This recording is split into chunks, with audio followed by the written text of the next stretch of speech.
bull crap a little bit and give people time to come in. All right, we're live, and we got nobody in here yet. So hopefully in a few minutes, people will start coming in here. We'll get something going. So, all right, we got one. Somebody's in here. All right, we got Stone Cologne in here. Ken Real, a.k.a. Ken Real. So we're just going to talk about a little bit of everything. If you guys come in here and you bring up some stuff, we'll talk about that. And we'll try to talk about fragrances, but we'll talk about our YouTube channel and stuff too. So I'll just... we'll just go at it, Ken, if you want, and hopefully some more people show up. Yeah. So, sure. Me and you, we started a YouTube channel together. When did you start your YouTube channel? I started mine in like March of like not this last March, but a year before that. Probably around the same time. I did mine in February of last year. I was gonna do TikTok only, and then I'm not a big fan of TikTok in general. And then I started on YouTube. I just did shorts. The whole idea of of my channel was like, I'm gonna bring some humor into it and do the whole Stone Cold Steve Austin gimmick thing. And so I did strictly shorts for like the first maybe 4 months of my channel. It was just 60-second shorts of me doing like cutting promos. And I didn't realize that. I didn't realize. I thought you started doing regular content right out of the gate. No, I did shorts first, and then I was getting a little not burnt out, but it was like, I need to keep this like fun for me. So then I'm like, let me just start doing the longer videos, and ended up like, you know what? It's a lot easier if I'm myself, but I'll keep the name and then keep the what, like, yeah.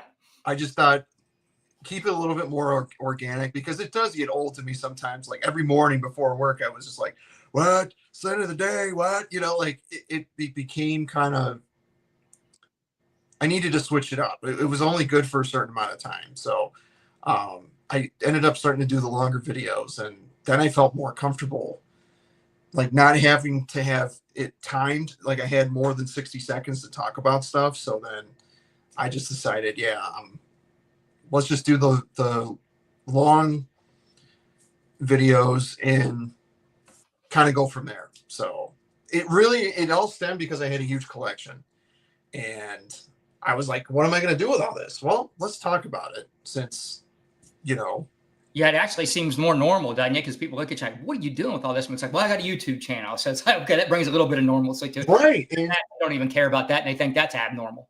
Yeah. So I was like, let's see how it goes. You're not going to know if it works unless you do it or not. So, but yeah, I mean, I've been collecting since I was like, when I was 8, I really, like, my dad had a bunch of cologne, but he didn't have like a huge collection, but he had like Boss Bottle, Dracar Noir, and like all that stuff. And it was always so nostalgic for me. And, I talked about this on my channel a couple times, but this was the first fragrance that I actually owned. What is that called? Not this specific bottle, but it's a clone of Hugo Man from like 95. It's called Belcom Nitro. Okay, the Belcom line. Yeah, I'm familiar with those. Yeah, like, and they're still selling them at Walmart for like $8. Yeah. But I remember I was 8. Now this was like 1996, so I'm 37.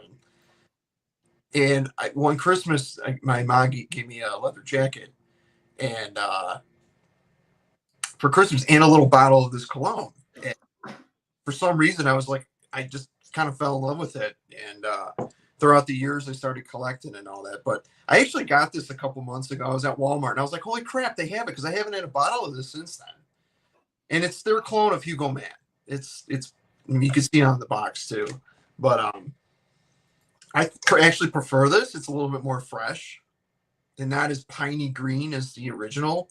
But I had to snag this up just for nostalgia purposes. Yeah. So, they've actually got a lot on their website too. When you go to the website, they got a lot more than you'll see in like Walmart and all that. And they're actually not horrible. You know what I mean? They're not too bad at all. I mean, you prefer it. Bottom of the barrel, but yeah, like most people casually, they're going to be like, oh, I don't want to spend Aqua di Gio money, so let me get this. It's close enough for certain people, but some of it's real bad too. but Yeah, I had a few that were pretty bad. They're not that they didn't smell bad, but it just, they only lasted like, I don't know, a half hour or so was the only, yeah, it wasn't even the smell at all. It was just, you're getting zero performance. So it's like, it's not great. yeah, it's actually, I wore this last Monday out the shower. Like I have two I have two rotations with me because I still haven't got film from last week, and then I got my stuff this week. So I'll probably be releasing these both within a couple days of each other. I didn't want to. Usually I try to post it on Tuesdays, but I just didn't have time this week. So, but I'll make it happen. Well, I'll say I liked when you're doing the Stone Cold stuff or whatever, and that was kind of when I first started watching you. Like first time, I think you commented I was on Ross's. I commented something about I just started a channel, but I don't know what I'm doing. And you said, "Hey, that sounds about like me." So then I kind of looked you up after that. I was like, "Oh," then I started watching your stuff, and I basically went through your whole library within like, I don't know, 2 or 3 weeks. I watched everything you had up, basically just going through it all, and I didn't comment all the time, and I still watch it. I just don't comment all the time, but I just really got to liking your. I don't know, you're a really good talker. Like the whole stick with the Stone Cold, that's what kind of got me at first. But you're just a real casual talker that just kind of, I don't know, it feels relaxing when I listen to you or whatever. You're just a cool, laid back, friendly guy.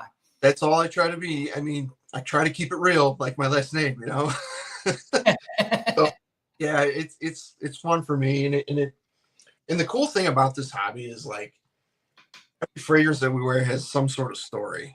And that's why I like doing the Stunners of the Week, because I do kind of like cover what I do during the day.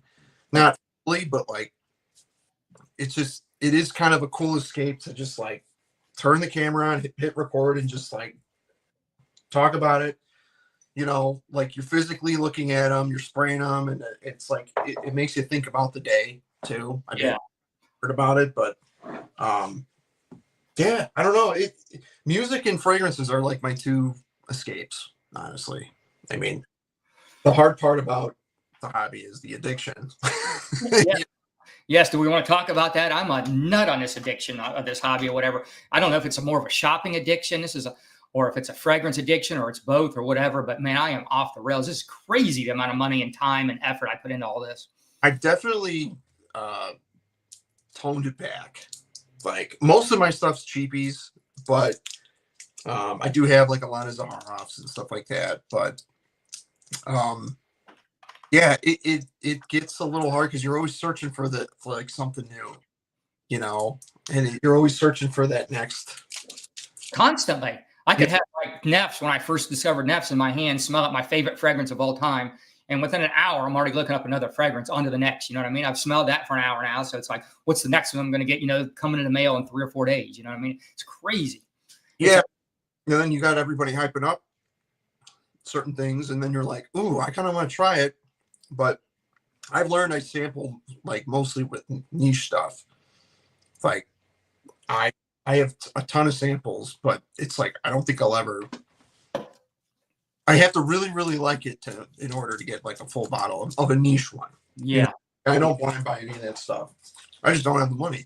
Yeah, well, it doesn't make sense really when you got enough fragrances or whatever. I keep telling people now the best thing I could do is right now is not do one sell everything I got, not ever wear another fragrance, just wear deodorant, and not do one more YouTube video, not be VinceScents. But I'm not going to do that because I'm addicted to this stuff and I like it and it's fun. But honestly, the best thing for me to be getting up my other hobbies more and forget about this fragrance hobby. But I know I'm not going to do that. You know what I mean? I'm hooked.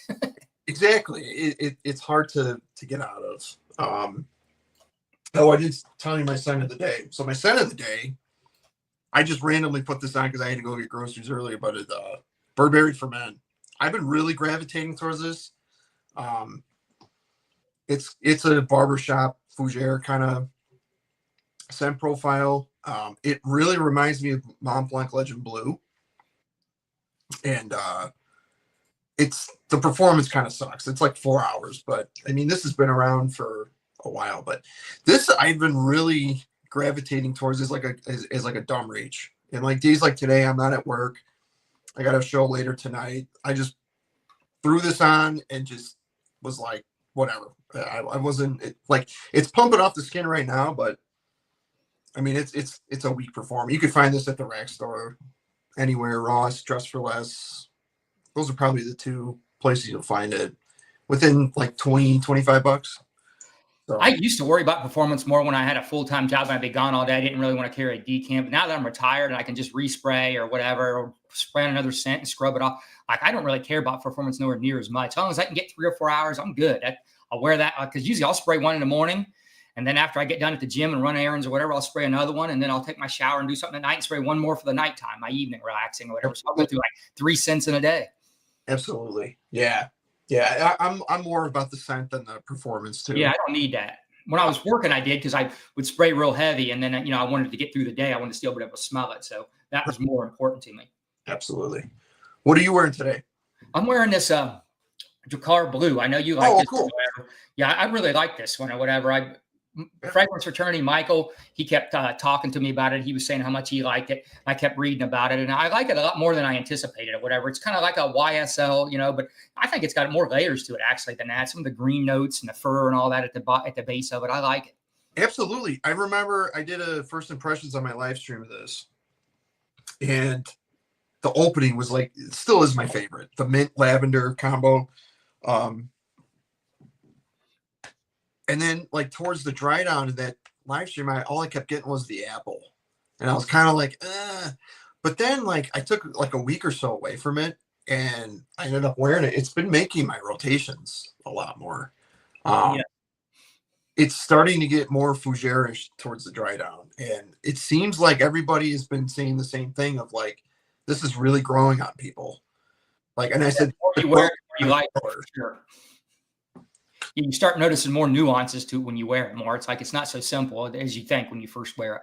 The moss and the patchouli and the greens and the dry down are coming out more, which is what I want. Yeah. At first, when I first sprayed it, I was like, oh, this is cool. And then it just kind of like insert every other blue fragrance. Like I was getting Blue de Chanel, I was getting like Invictus, I was getting,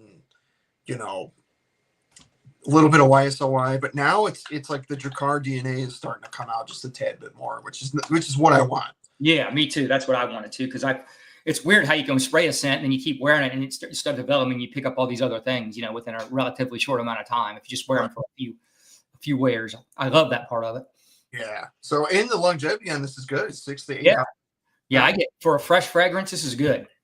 And it sits kind of well too. It doesn't project too much, but it's still, you can get a good sillage on this. This is probably going to be one of the best designer releases of the year because the price point too. Even retailed it retailed for like 60 something. Because I got this off of JCPenney and it came with a Guy Laroche bag. It was like a little bag.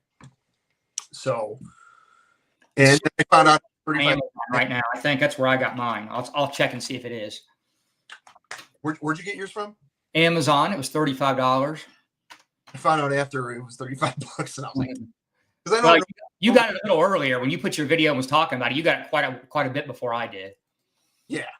I think Everyday Fragrance was the one that he had it first, and he was talking to me about it. He's like, "You're gonna like this." He called it a blue gere, which I thought was brilliant. I don't know if you've seen Everyday Fragrances stuff. He doesn't. He basically he's. I don't know because I watch a lot. I'll write it down though. I'll put down Everyday Fragrances. Check him out. Yeah, his videos are nice and short and sweet. He doesn't sit in front of the camera, but he films like the fragrances while he talks and he narrates. He's funny, and I have seen him. He's been doing it about the same time we have too, right? But he's kind of got a lot of humor when he does it or whatever. He makes all these little quirky things. I think I've seen him. Yeah. I think his channel's really taken off, right? Is that one? He's got quite a big following. Is that the one I'm thinking of? He's growing pretty quick, but right now he's in the middle of a move. So he said he was taking a little bit of a break. He's moving out of the country, I guess. So he's been dealing with that. But yeah, I watched him when he had only a couple hundred subscribers, and I was like, dude, this is brilliant. This is exactly what the community needs. It needs like a new take on humor, and like the way he's such a wordsmith with his, he starts quoting poets and stuff, and like it's really funny. I think it's, and again, the videos are like, he does shorts videos, and then he does like maybe 4-minute like mini reviews of what he's wearing. Like, I think the same guy I'm thinking of then. Cool. I'll check this guy out. Cool. A new person. I might have seen them, just didn't subscribe to. I don't know. I got a band you're doing. You're playing the night. Talk about your band and what you're doing there and what you're doing. And I'm Facebook friends with him, so I see his band stuff on there, but not everybody probably knows that. Yeah, so I'm a drummer. I've been playing drums since I was a kid. I didn't get my first official drum set till I was in high school, but I'm a rock drummer. In high school, I played trumpet. So trumpet and drums were like my two instruments that I was always playing. But more recently, the last 10, 15 years, drums have been my escape. So I'm in a cover band. We're called New World Order. And we cover like new metal stuff like Limp Bizkit, Korn, Linkin Park, all of like the late 90s and 2000s hard rock and metal stuff. And yeah, I got a show tonight. We're playing like 9:30 to midnight. So it's gonna be a late one.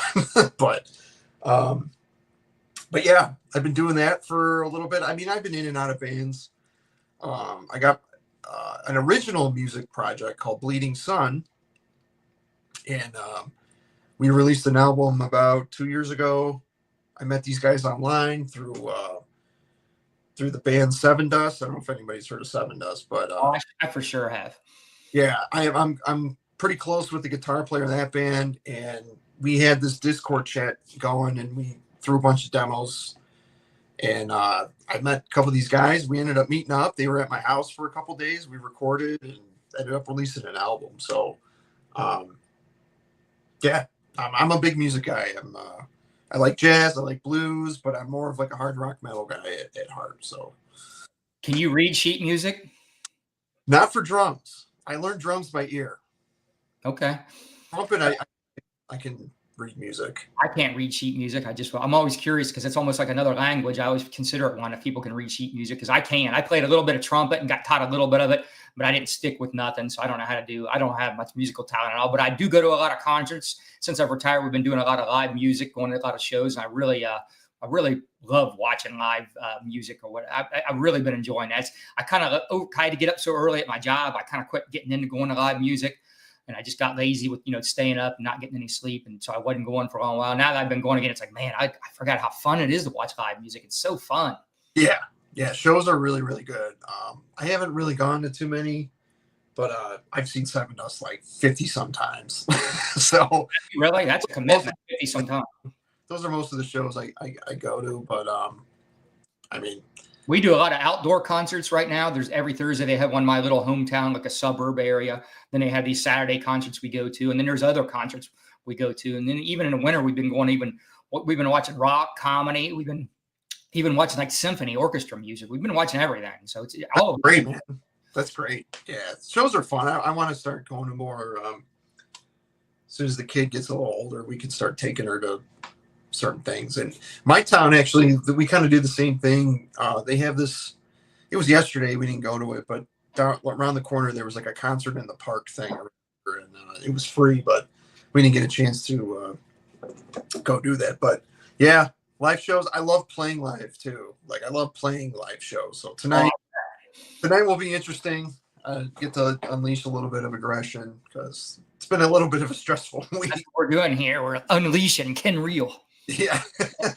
So sometimes when we go to these bigger shows, like we have this Dublin Irish Festival coming up. So there'll be a big crowd there. And I like to always just take Natalie up to the front and get in the front when there's a big crowd, especially. And I'm just imagining the energy that crowd feeds you when you're up on a stage. You know what I mean? When you got a big crowd, there's some kind of energy wave. I feel like it's pushing you when I'm in that front row. And it's like, man, that has to feel unreal up on that stage when that energy is directed at you. Like, for me, I got ADHD and I get hyped up. Like, for me, like if I'm singing, it'd be hard to stay in rhythm and not get hyper. Or if I'm playing, like, it'd be hard not to, get out of rhythm and go too fast or something, because I'd be so pumped up. You have to just stay calm and stay in that pocket. And so I'm always amazed when a singer can just stay calm and in pocket, and just the crowd is going berserko on him, because I know that takes, discipline. Yeah, you have to discipline your adrenaline. Yeah. I would struggle with that. I would just start going berserko, because that energy really feeds me. I could feel it.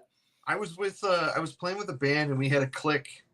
We had in-ear monitors, and we had a like backtrack playing in our head with a click, and it would cue your next like transition into the next part.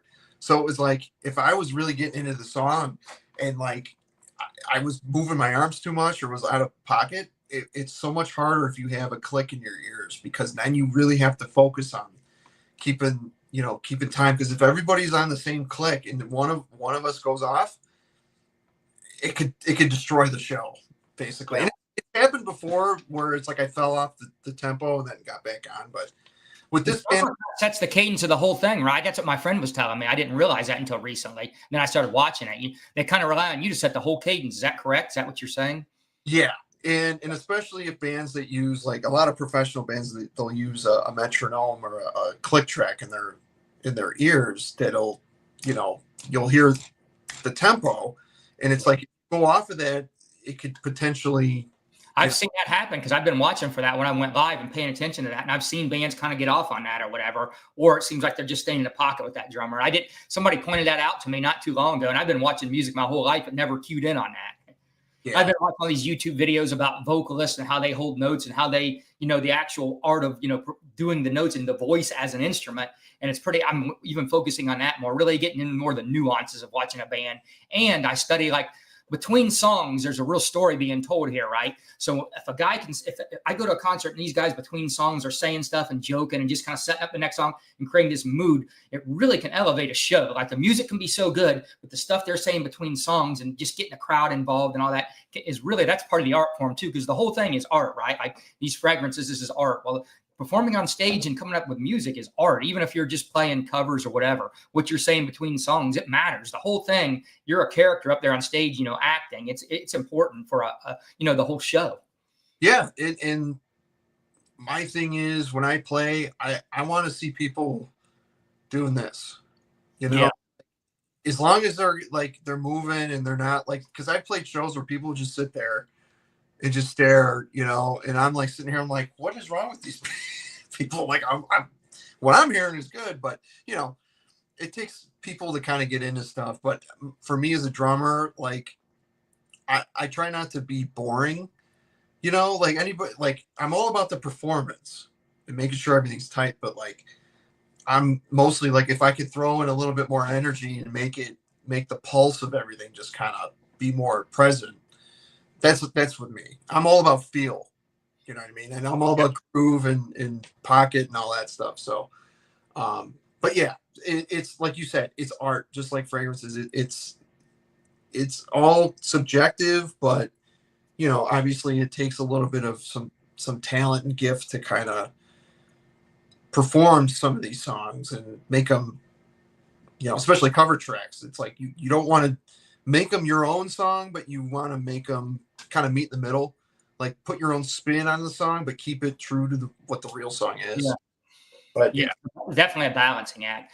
Have you ever watched Taste and Sense with D Boogie? He says he's got a nice channel. He's a metal bassist, and he says you guys should jam someday. Yeah, I was just going through the chat, and I'm seeing a lot of familiar. Christine, Stan, I see you guys out here. Jason out here talking about the Thick Latitas. Stan is in here. Pop Sense is in here. Is Jason? Jason's in here. He's probably at work walking around doing Pop Sense is here. Not so famous YouTubers here. Yeah, I recognize. Sorry about that. Gion's here. Buggy, yeah. No, a lot of these guys are on my stream too. Christine. Oh, there he is, Jason. Now, here's a new one to me. Here's a Bushido Mavasi. He fat Latinas for him. That's a good one. So, same as Thick. Well, I got more to talk about here, but we'll keep for a fragrance channel. Let's talk about this one. This is a new pickup for me. I had samples with this Seraphim Red. Which do you prefer, Stone? Do you like the red or the blue? Which do you like better? I do like the red better. Me too. The thing is the blue.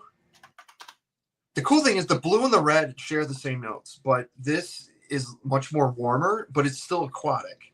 It's a spicy aquatic. And yeah, I've already put a huge dent into this. I have the 4-ounce bottle of the blue, but I have the 2-ounce bottle of the red. I don't know why I didn't get a 4-ounce, but when I run out of this, I'm definitely going to be getting another bottle. Cause yeah, this is in my top 5 in my whole collection.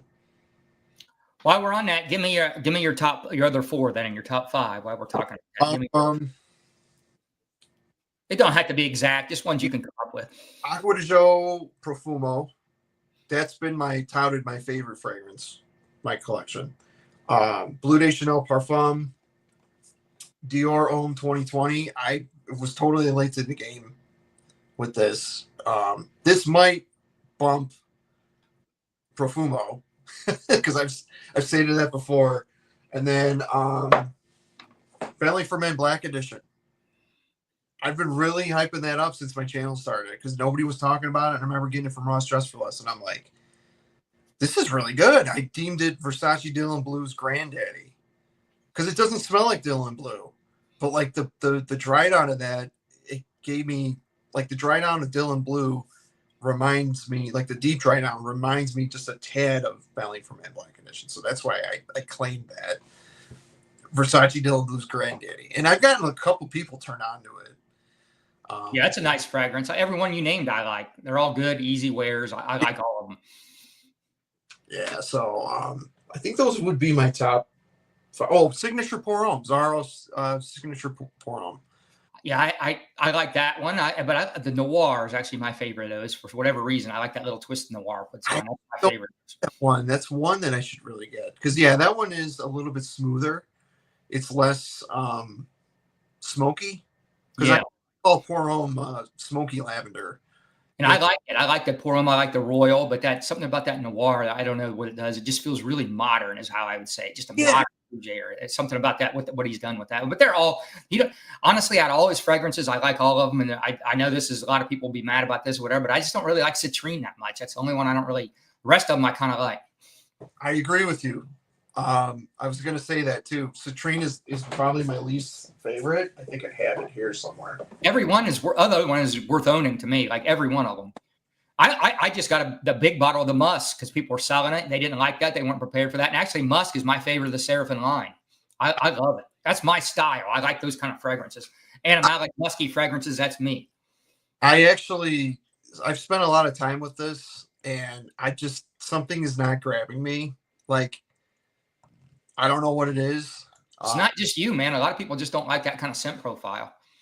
Based on like their favorite fragrances, that's not like in the scent profile you like, what you just named. You know what I mean? I could see you not liking that. Have you smelled Precious Treasure? I have. I go really nose blind to that fast, so that's frustrating to me. So for me, I don't like that. When I first smelled Musk, immediately I was kind of like, I'm getting Precious Treasure vibes, which was cool. But this is better, in my opinion. It's gotten more rich. It's definitely more peppery, more spicy. It walks the path. But there's something about this. This is a skin chemistry fragrance. This is not going to work on everybody. And I should have sampled first. But again, there was a lot of hype on there, and it's just something is not jiving with me. I either go nose blind to this, or it's just not smelling good on my skin. Yeah, a lot of people are sharing that. You're not the only one. I'm in the minority. Like, there's not going to be people saying that's their favorite one of the whole line, but I am. That's what I'm saying, and I like the whole line. It seems like they're saying Spence is on his way over to Christine Coyote's house now. That's what they're trying to chat here. Is that what's going on? Are you heading to Christine's house, Spence? Is that what's happening? And Christine wants to know what we think about Koros. I love Koros, especially I got a hold of a vintage formulation of it. Somebody sent me just a little decant of a vintage, and vintage is even better. But the real's still pretty beastly. The real Koros, the current Koros, I would say. I've never smelled it. You would probably like it. You would probably find it interesting. Very musky. Koros is a very interesting fragrance. What about you, Christina? You asked about it. Apparently you like it. Let me pull it up. I'll pull it up. We'll show it up here. Yeah, if you want to sell that, people, you know how those sell. They're easy to sell. Those Zaharoff fragrances. You know, I mean, you can get most of your money back if you don't like any Zaharoff. That's what's nice about them is, you go into Facebook groups and you can get your money back. That's what I like. For sure. Not all of it, maybe, but at least a lot of it. Better than a lot of clone fragrances and cheaper fragrances, at least. I think I was gonna, Jason. I told him I was gonna sell this to him. He was on board with buying it off me. He'll buy everything. He's rich. Jason, if you're watching, I'll get to it sometime. I haven't had time to go to the post office, so. But yeah, he's probably gonna take my bottle. I'm sure he will if you're offering it up. I'm sure he wants it. I think he's got quite a few Zaharoffs. So here's the notes in It's got a lot of notes. It's an old school type fragrance from YSL, so you can see all these notes or whatever. It's definitely unique. I don't have anything else like it. You can see those notes. And you like fougères quite a bit, don't you? This is a really musky fougère style fragrance. Yeah. It's really musky though. Like when you look up in here, musky, yeah, see musky, animalic. I don't know. So it's kind of like your Seraphim. You might, yeah, come to think of it, this is kind of like in that scent profile. This, maybe that's why she brought it up, which I didn't correlate. But yeah, it's kind of in the scent profile that Seraphim musk. So yeah, this might not be for you. I think that was her point. I mean, it may. I would definitely have to try. I almost bought that a bunch of times. Aura fragrance, I think, has a lot of decent stuff for cheap. I ended up getting Davidoff Zeno for $16. I love Zeno. I think that's great. It's cheap too. And I love Aura Fragrance too. Shout out Aura Fragrance. They don't have stuff in stock a lot, but if you can find anything on Aura Fragrance, it's they'll restock from time to time with like random things. And Koros was the one that I was almost gonna snag a lot. And I'm like, why? Everybody talks about this one. I need to check it out. And then I never pulled the trigger. So, but yeah, I need to get my nose on that. I need. There's another one. I forgot. Here's one I just picked up, and then we'll go to another topic. I'm into these Amouage. I buy a lot of fragrances into groups now. I just like buying. You just got to watch who you're buying from, and you got to do a batch code thing to make sure you're getting legit. So far, I haven't got burnt at all. I know eventually I might get burnt, but I picked up this Imitation Man. I've been trying to get all the Amouage I can get at a pretty decent price. This isn't one people talk about, Imitation Man, but I love it. Very versatile fragrance, actually. Yeah, what's I've been seeing a lot about that. What's the note breakdown with that one? I'll bring it up. Imitation Man. Yeah, it's very interesting. You might like this one. It's sort of I wouldn't call it a fougère, but it's got some. So let's bring up the tones of it. So it's basically they're saying it's leathery, pouty, woody. There's a lot of rose in here, so you got to like rose. Not a lot. There's some rose in here. I wouldn't say a lot. So a lot of old school fragrances had a lot of like rose and carnation. Yeah. So as it says here, it's got the iris, it's got the violet, it's earthy, smoky. The rose really balances out everywhere. The rose is key to this fragrance for me.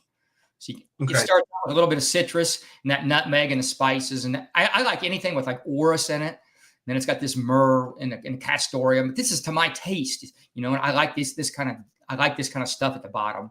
So this is to my taste. And that's what Amouage does. They do a lot of weird, dark notes, and they do a lot of weird spices and stuff. And after smelling them, wearing them a lot, like that keeps me engaged. I just like the complexity of the Amouage fragrances. So it just keeps me engaged. I'm trying to figure it out and study it. My brain's working. So I first got into fragrances, a couple of years ago when I really started going crazy with fragrances, like right around COVID. Like I was like, why does people want to wear these Amouage? They stink. Why is that? Now it's one of my favorite houses. You know what I mean? But I thought they stunk at first. Like I didn't understand the house. It's like, why would anybody want to smell like this stuff? But now I'm to the point, it's one of my favorite houses.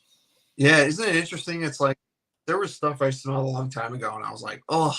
And then like I smelled it years later, and I was like, this is actually really good. Yeah.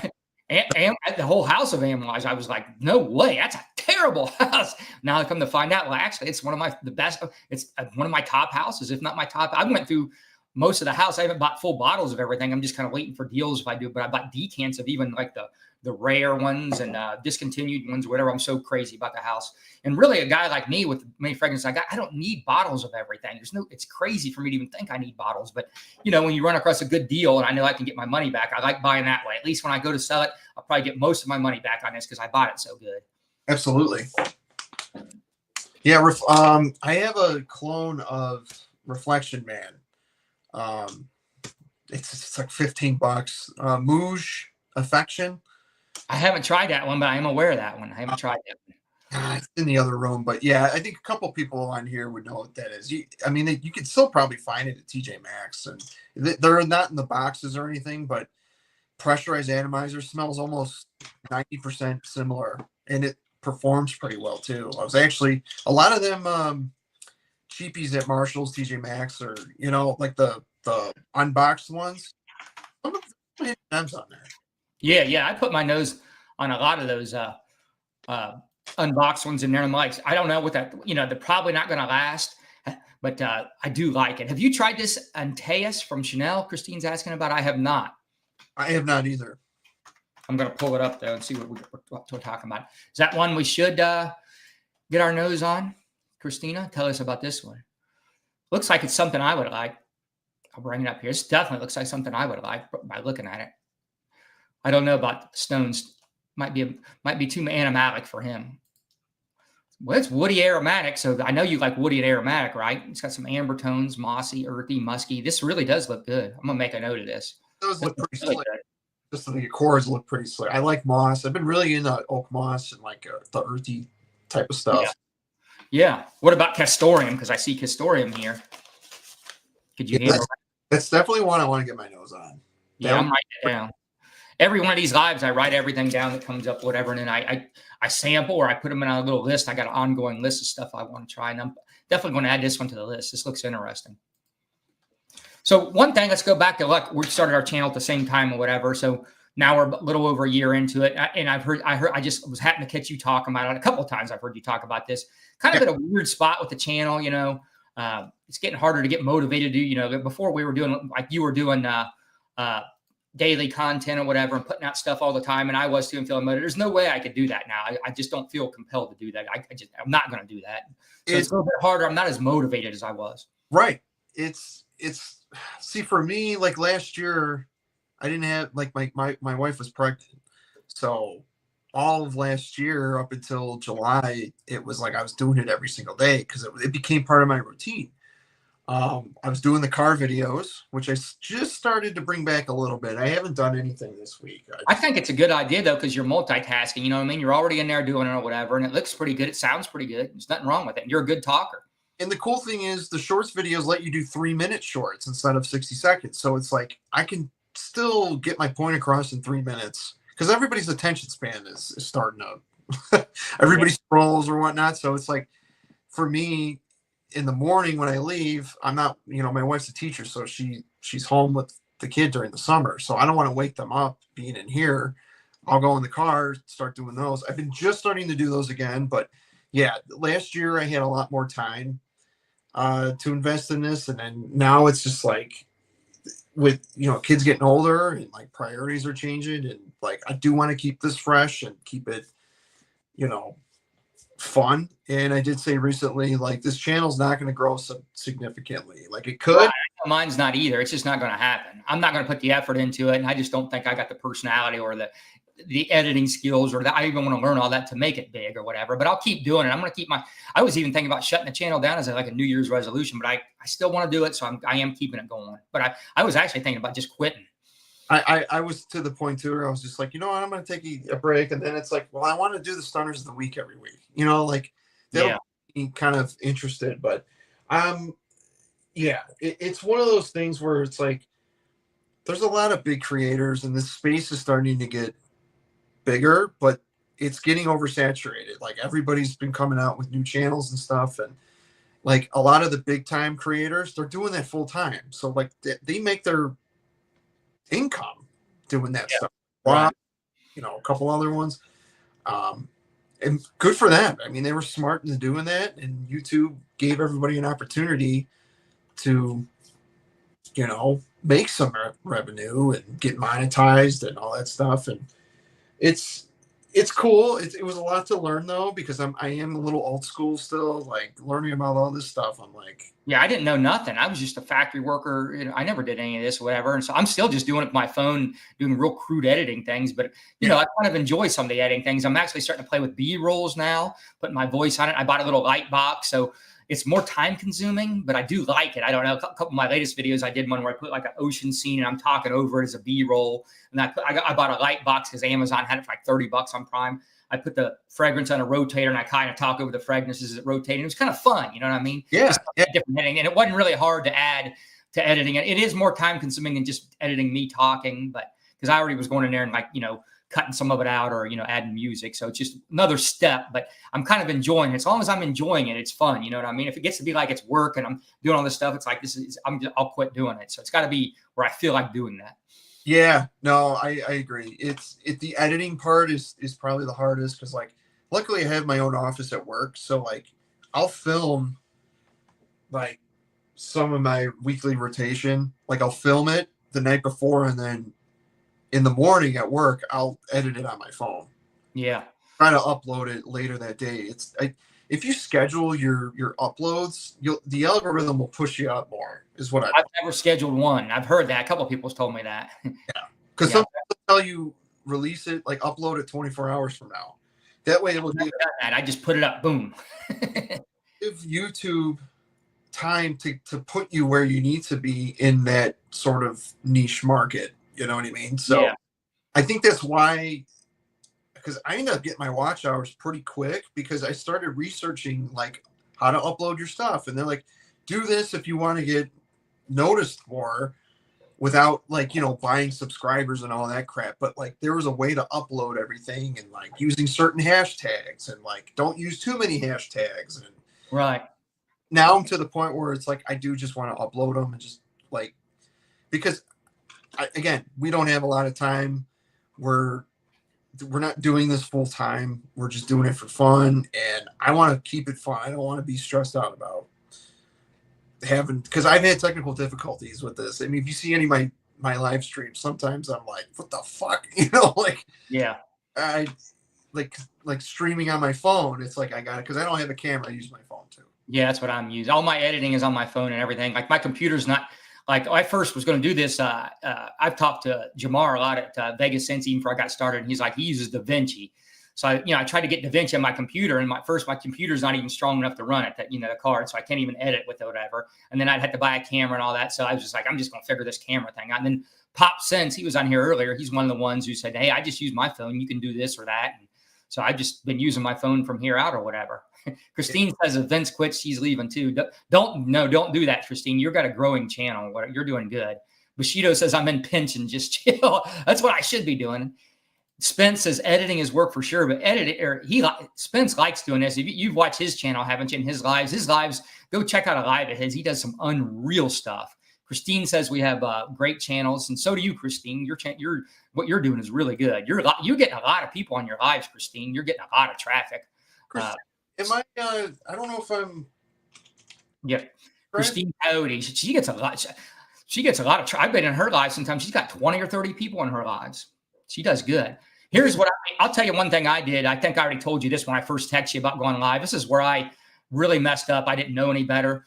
They have you can do the advertising on there, Google Ads or whatever through the YouTube thing. So, and I was thinking, well, let me get it out here. And I started buying it said, you're either looking for views or looking for subscribers. I said, well, I want subscribers. So I started doing all these ads for a bunch of videos at first or whatever, because I just thought this is working. I'm getting subscribers. Well, guess what? These subscribers, you were getting through that. It was like just a bunch of weird. I don't know where it was getting subscribers at. It's through Google. Google owns, YouTube. But I got all these subscribers, but they're not interacting with my channel. So it actually suppresses my channel. It doesn't push out an algorithm, because let's say you got 1,000 subscribers, but your 1,000 subscribers aren't watching too much of your content or interacting. I get pushes down an algorithm. Like, your people didn't even watch this, so we're not going to push you out in the algorithm. So I kind of really killed my channel out of the gate with a lot of that crap. And I had no idea. And it was like, I come to a cross and it's like, should I just start a new channel and just not do that? It was like, nah, I already got all these videos. I don't even care. I'm not even in it for the money. Who cares? I'll just keep it. And eventually over time, if I stick with this over the course of years on a big library of work, like it should, work itself out. Like I'm not doing that anymore. So I should get real subscribers. If it's meant to be, it'll balance itself out. So that's kind of what I did. No, I mean, hey, everything's a learning experience, The world, we never stop learning because the world never stops teaching. So you looked into it, and I mean, if you're good with it, that's all that matters. Yeah. I might have been better off to just start a new channel right away, but I was like, I already got all this content up. I like it. I'm not really in it for the money or whatever. I don't really care. I just like a retirement project. You know what I mean? I'm just trying to live on my investments. We got a bunch of our money's invested pretty aggressively because we retired young. So I'm just kind of, I live on my, hopefully I can just keep living on my investments and my pensions. One Bushido told me I'm in pension, just chill. So yeah. And we did pretty good with our money, and our house is paid off for. We don't have any car payments. We don't have credit card debt or nothing. But I don't think this spending on fragrances that I'm doing is a sustainable thing. I think if I keep at this pace, I'll be going back to work. Honestly, that's the truth. I can't just keep spending like this. At some point, I have to, curtail this or get smarter about it or sell more or something. Yeah, it was when my kid was born, I was like, I gotta tone it down. and then I went with like sampling, sampling helps if you get like 5 or 10 mils, because it's like if you have a big collection, you're not going to need more than 10 5 mils. or 10 mils goes a long way. It'll be like a bottle for me or you when we got a collection. But Right. we don't need it. Fragrance Fraternity's on here. Have you ever watched him, Ken? You've watched him, haven't you? Yeah, Mike's a good dude. I have to get a stream with him too. I know he was on your channel not too long ago. Yeah, you guys need to do one. That'd be great. And Christina's saying Vince and Spence live. I did a live. If you go back in my early lives, Spence was on there, but his camera wasn't working. So it's just Spence's like fragrance thing. I actually had like 4 or 5 people on that live at once. And I want to do one with Spence sometime or whatever. I told him I want to do one. He said he would. I want him to bring his bougie fragrances, though. I don't want to talk about no clones or none of that, because Spence has got a baller collection. I want him to bring his most bougie fragrances. That's what I want to do with Spence. I don't want to hear about no clones or no cheap stuff. I just want him to bring his heat. And he's got the heat. Spence has got a great collection. And he got Spence has got like an easygoing, fun personality too. So he's just fun to like talk to. He's like relaxing and chill. Let's try it again. Will your stuff work this time? That was the thing last time, is your camera, because you've got your stuff set up on whatever that other the streaming thing you do, and it wasn't working for this. So I don't know. We'd have to maybe run a test first. Do you think yours would work now, Spence? Because I want to do it. And I'm going to have Jason on. I don't know how Jason will be on camera, but I'm going to have Jason on. And I want to do Christine too. I want to do one with Christine, but she gets off work so late where I'll have to stay up late. I want to figure out that though. I had no idea Christine had her own channel. I just subscribed. That's good. She does a lot of. She was doing the stores, do a bunch of shopping with Candy and walking around. I haven't seen as much of that lately. She had a guest on the other day. I really like that guest, that format she was doing where she was interviewing. I like Christina. My opinion is like you should do more of that if you can get some of these women on here where you're talking about fragrances. I really enjoyed that one. You and her. And that lady was articulate and had a good fragrance knowledge, and I really liked the way what she was saying, and your role in it. I interrupt and I talk too much. Like you were probably better at that than me, because I'm sometimes I talk too much and interrupt my guests. I don't really remember seeing you do that. All right, I'm gonna put you in the rotation, Spence. I'll just do it whenever you can do it. I'm retired, so we'll do it whenever. But yeah, let's do that sometime. And Christina and Jason, I'm gonna have you guys are up next too. Looks like Mike blind bought Saffron Colonies from Nishan, $65. I love that one. I sampled it. I have a sample of it. Excuse me. One of my last few live streams, I sampled it. I wore that the next day. Such a great leather fragrance. It lasted really long. I mean, it's, there's saffron and leather. It kind of has like a ombre leather, Tuscan leather kind of vibe, but it's like super fresh. And I think you could wear it in the summer, not spray too much, but yeah, that's a good one, Mike. Let us know how that is. I got a different take on that one. I got the generic perfume, so I buy a lot of oils out of Kuwait and mix my own fragrances up, right? That's what a lot of these clone houses do, actually. So I do that a lot. So I bought Saffron Cologne version from them and loved it. Okay, so I bought the real Saffron Cologne or whatever. And I really didn't like it. I like my generic version better. So I sold my Saffron Cologne, and my generic version is pretty close, but there's a little bit of a twist on it that I just prefer the way it smells over the original, which is kind of crazy, but that does happen sometimes. Yeah. And I'm not saying I didn't like Saffron Cologne. I did like it, but when I was working next to my generic perfume version, I was like, man, I'd rather wear this. So I just sold my bottle. Right. I got a good deal on it, and I sold it for about what I paid for it. So I was happy with that. I'm a big Nishane or Nishan, I don't know how you say it, Nishane fan. I really like that house. A good value house. I think for what you pay, you're getting really high quality. And Memo Paris, too, I've been noticing that lately. They're not that pricey. You get some really high quality frags there, too. And if you shop right, you can get those for like $100. So that's not bad for a niche fragrance. Yeah, absolutely. I've only smelled, I think, Nishane, Ani, and Hachibat. I really like Hachibat. Ani is a little bit too sweet. It's a vanilla fragrance, I think. It's a little too cloying. Sweet. I'm not an Ani fan anymore. I'm really picky on vanilla, especially sweet ones. I can't wear that or whatever. Yeah. I did like it at first, and it's a good fragrance. I get it, but that ain't really what I want to smell like. I'm not into the super sweet stuff. It's not a bad fragrance. So, like, I haven't smelled a bad Nishane. I have a couple crazy dark ones too that I went over that I really like. They're like real animalistic. I made a whole video on it. But if you watch my channel, Neff's is my all-time favorite fragrance. Period. I even wear that in the summer. So, and I like everything in that there's 4 of them in that prestige line, Mana, Shim, and Hasavad. Those are the other 3 in that line. I really like all those, but to me, Nefs is the star of the Nishane line. And not everybody gets that. A lot of people smell citronella candles when they smell that. That's something a lot of people say. And I don't get that at all, but that is a thing because a lot of people say that. I got to get my nose on Nefs. I've heard nothing but good things about it. Yeah, it's worth.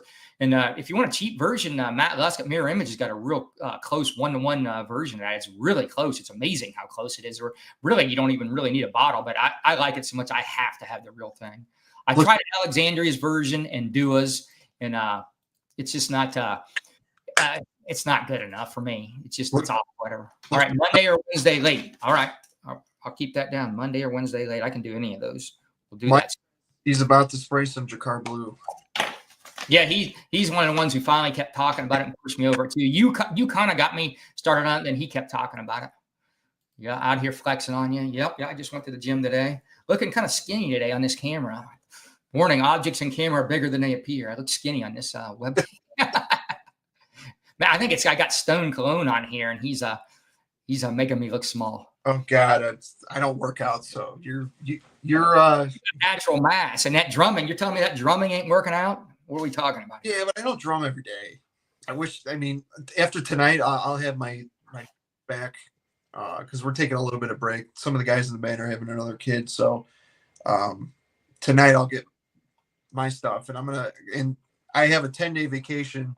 I'm staying home, but I got to rearrange the basement. I may be moving my setup for this downstairs after. Yeah, I heard you talking about that. I don't think that's a bad thing at all. What's no, organized. I mean, we haven't organized anything down there.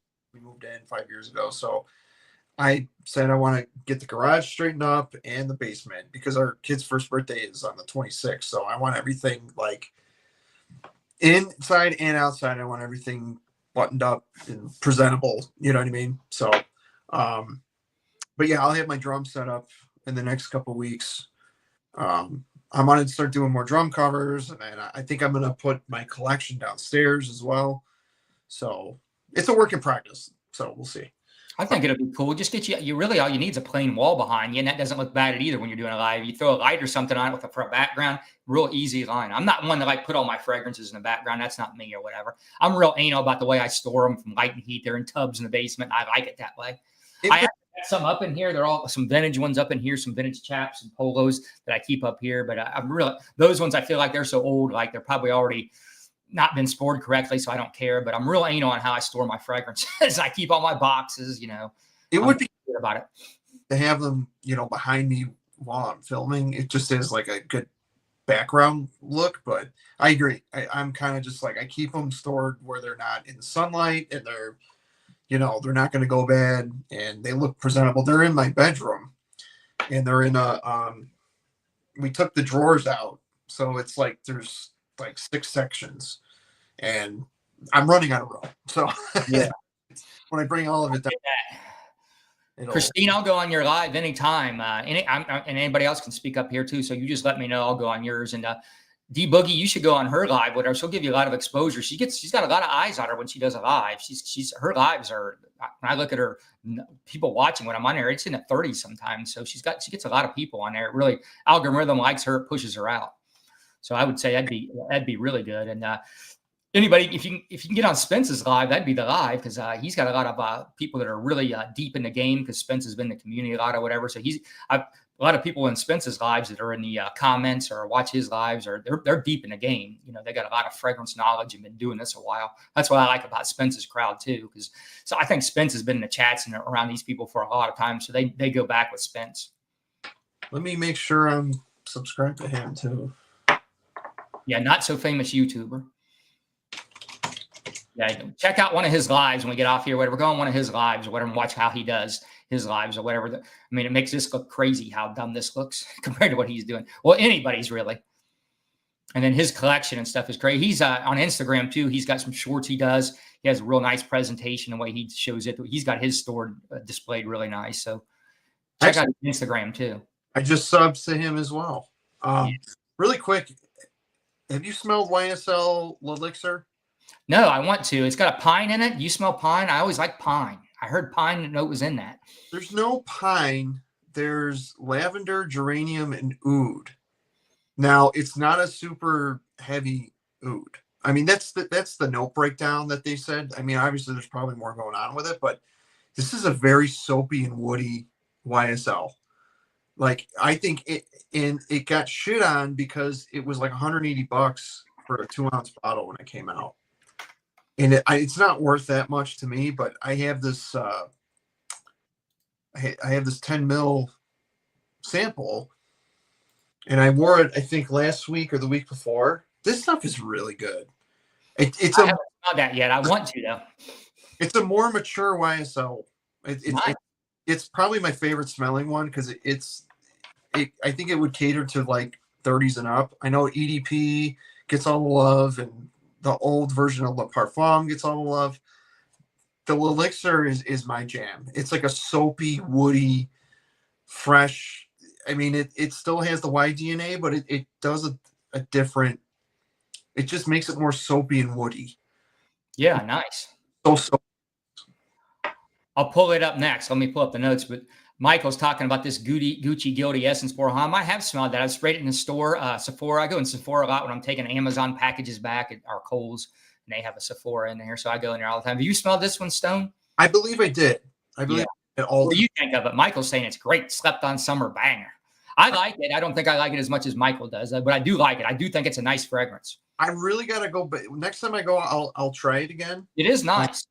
I only tried it on paper. I do want to spray it on skin because it's gonna open up more on skin. But I'm an orange blossom fan, so if you give me some orange blossoms, somewhere in the mids or whatever, I'm a sucker for that note. So that orange blossom's been kind of the new note now. Yeah. Myself started out YSL myself because that's what that is. That's been getting more popular. That they've been making more fragrances with that key note. Yes. You can see it. Why is this the one you're talking about? Y Elixir? Or? It's L'Elixir. You could just YSL Elixir. Y Elixir. It's the newest one, right? Are you talking about the newest one? This one that was out like last year. YSL Y Elixir. The year before, I think. Okay. Yeah, I have smelled this one. I do like this one. Yeah. I need to try this one again. You're right. I forgot it even had oud in it. I forgot it. I need to try this one again. I would probably like this one. The oud heavy fragrance. It's just it adds this like. I like it when they add and adds depth like that. I need to revisit this one. You're making me curious. It makes it less youthful and less playful. Yeah, I'm gonna try it again. Because that apple note can get really irritating sometimes. Yeah, YSLY is just boring to me, but it's a nice scent profile. But I'm just kind of past that. But now that you're saying it's got that dark oud under it, I don't remember that about it. I need to revisit that because that's something I like. I like it when there's a fresh on top and some kind of dark note on the and frankincense. Yeah. Frankincense. You put frankincense in anything. That cobalt, low al cobalt, kind of is like this. It's got all those fresh notes. And it's got a little bit of that frankincense and stuff at the bottom of it, and I like. Yeah, Loewe 7 Cobalt. That's one of my favorites too. I forgot. That's probably in my top 10 as well. It's pretty inexpensive too. And it kind of combines Blue Day Chanel with Dior Homme 2020. That's what I get from it. Yeah, that's a good explanation. I like that. And the longevity is great, and it's not like super beastly, but like that's a great signature scent. Yeah. So back to what we were talking about before. How old were you when you got into fragrances? We didn't say the exact age or whatever. You just said some kind of things or whatever. Were you in grade school or before that? You said you smelled your dad's. Yeah, I mean, I was 8 years old. Again, this was my first fragrance that I've owned. And then I didn't really start collecting until maybe high school. I mean, I had Adidas Moves and, Polo Black and Light Blue. I remember, when a lot of the Nautica stuff. Actually, I have Nautica Blue sitting right here. I wore this the other day. I haven't worn any Nautica stuff in forever. But, I was really into the cheapy stuff. And then when I discovered the rack stores, it was like, shit, game over. The rack store rattlesnake. You need to bring that back. I haven't heard that in a while. Have you done that in a while? The rack store rattlesnake? I have rack stores by my work. and I just never film anything when I'm in there. I need to That's start. one of my favorite things you ever came up with was when you said the rack store rattlesnake. I love that. That got me pumped. I did a couple of those, and I'm like, I need to do more of those. That's perfect, because when he was calling himself the Rattlesnake and all that, Stone Cold, I got the shirt and everything. I had a Stone Cold Rattlesnake shirt. I was big on Stone Cold when he came out. I watched wrestling as a kid. Like, we watched Gordon Soley and Georgia Championship Wrestling. My dad, it was just on Warner. And then when The Rock and Stone Cold and all them, and WWF was taking off, man, me and my dad, we got into it, and I kept going with it all the way through The Rock and the Stone Cold area. I'm kind of out of it now. I've been out of it for a while, but through that area, I was into it big time. It was, man, I was a kid, and my mom worked for Time Warner Cable back then. So it was like, I got to see all the pay-per-views for free, because that's when the actually cable box, like physical cable boxes. Yeah, you used to put a pin in the fourth hole, and you could do all this stuff and you get free stuff. I don't know. We used to do that. Watch all the free stuff. And yeah, it was like WCW and WWF, and man, it was, being a kid during those years was awesome. But yeah, Stone Cold was my favorite, man. Me too. With him and McMahon was crucial to that character for me. I just love McMahon's character. McMahon played that character perfect. Those two together are just my favorite, man. McMahon was really good. He would do those over expressions. His faces were like so exaggerated. He had like a cartoon look he could make on his face. He was perfect for that role, with that, being an antagonist for him.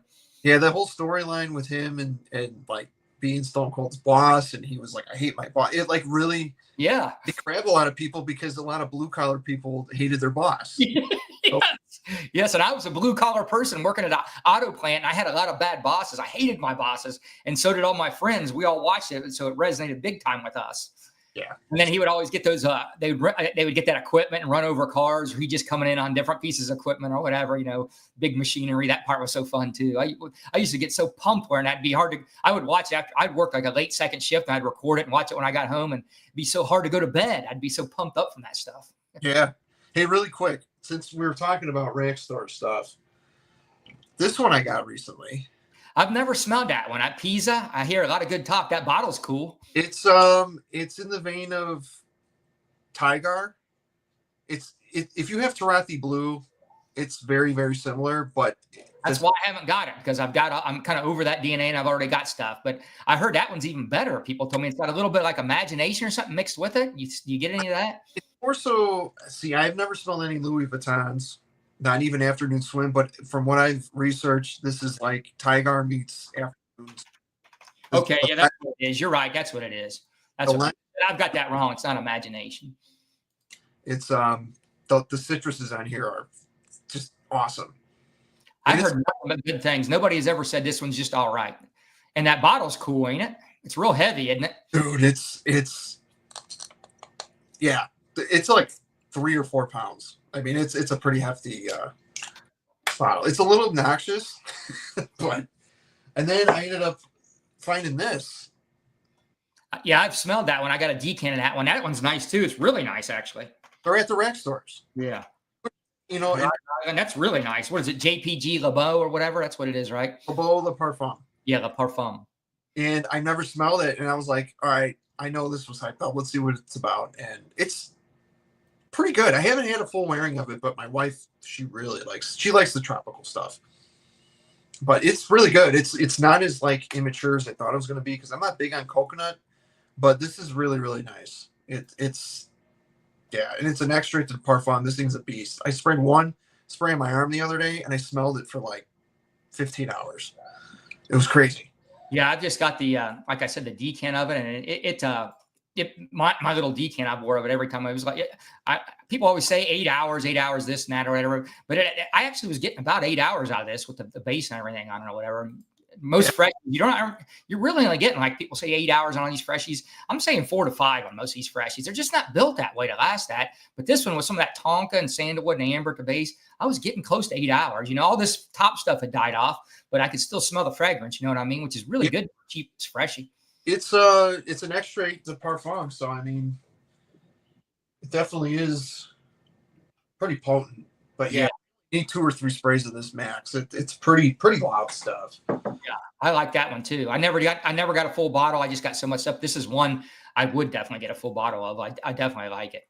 So on that note, what are some of your favorite fragrances you've wore this summer? You got some that you've really been reaching for? And I want to start off with one thing I've been reaching for. We just talked about is I've been reaching for the afternoon swim DNA a lot. That one's just so like uplifting and orange. Now I have a little bit of the decan of the original, but these clones are so close because it's just mainly like orange. So I just been wearing that a lot. The afternoon swim clones I got or whatever. I see no reason to ever own the original of that because it's just such a simple DNA. But that DNA is so like uplifting and fun. I'm in a great mood whenever I wear that. You cannot be in a bad mood wearing that. I need to smell that one.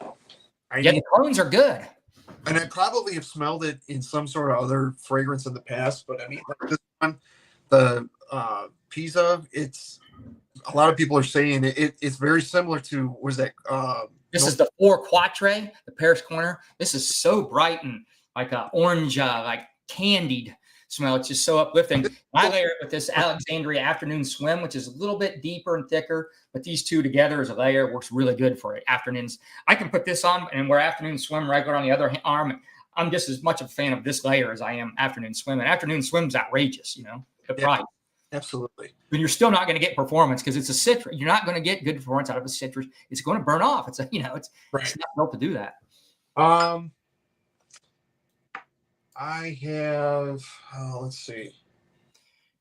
Greenlee Aetheric Straight is good. The Alexandria's version is not as close as the Aetheric Straight or whatever. That one's good, Michael, for Greenlee. I prefer the Aether. It's closer to the original. But the twist that Alexandria Fragrance has done on the Greenlee is pretty good. But I sold my bottle because I preferred the Aetheric Straight. I didn't need 2 bottles of Greenlee. But I love Greenlee. Greenlee is great. Here's one that I wore. Issey Miyake Fusion Dissy. So you're saying that you gave that one a lot of run this summer? Yeah, I wore this on last week's Stunners of the Week. My wife really loves this. It's got I've seen you talk about that one more than once, I think. It's got a slight coconut vibe to it, but it's pretty masculine because it's got patchouli at the bottom and it gets a little earthy. It's a little blue, but this is damn good stuff. You still got that Issey Miyake DNA in it, don't you? Just a little bit, yeah, just a little bit, but it's definitely more of a tropical vacation type of stuff. I mean, it's a good Dumries too. I think you can wear this all year round. It doesn't smell too fruity or too pina colada or anything. The coconut's very kind of toned down, but it's a little bit more earthy and masculine, I'd say. I haven't smelled the extreme version, but yeah, this one I got during Christmas at the rack store for like $30. I was shocked to see it. I was just like, oh, I'll grab it. So yeah, my really likes this one. And then here's another one. Put that back. Pasha de Cartier Edition Noir Sport. I heard you talk about that one too. That one. Pull that one out. This one's kind of got like a mature. Pull that one for me, and I'll pull it up. Yeah. Pasha de Cartier Edition Sport. Yeah, Edition Noir Sport. Noir. Okay. It's the red bottle. Got it. But it's a fresher take on, because it's a flanker of a flanker, and I have the original Edition Noir here. Is this it here? Yeah. Yeah, that looks like an interesting scent profile.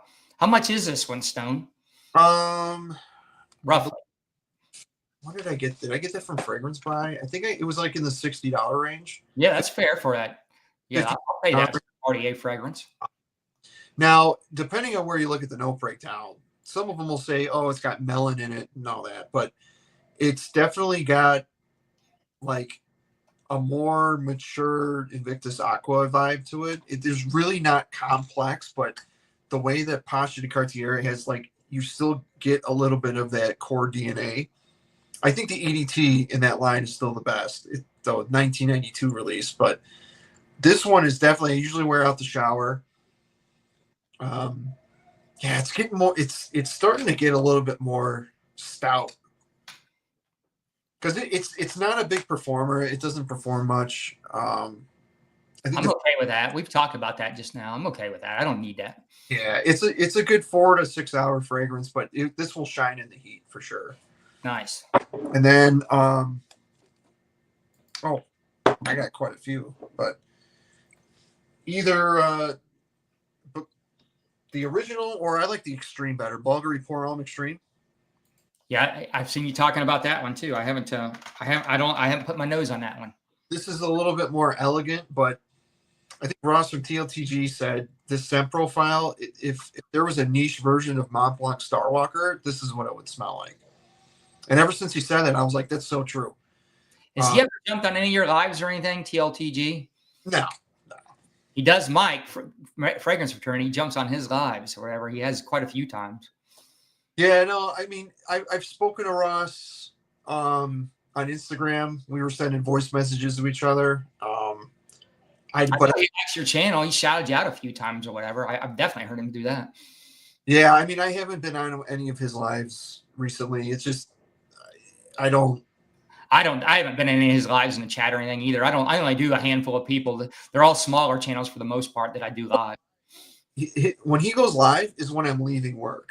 Yeah. So, because he used to go on at like 3 p.m. So like the last 2 hours at work, I was always engaged in like chat and stuff. But now, I don't really. I try to watch his.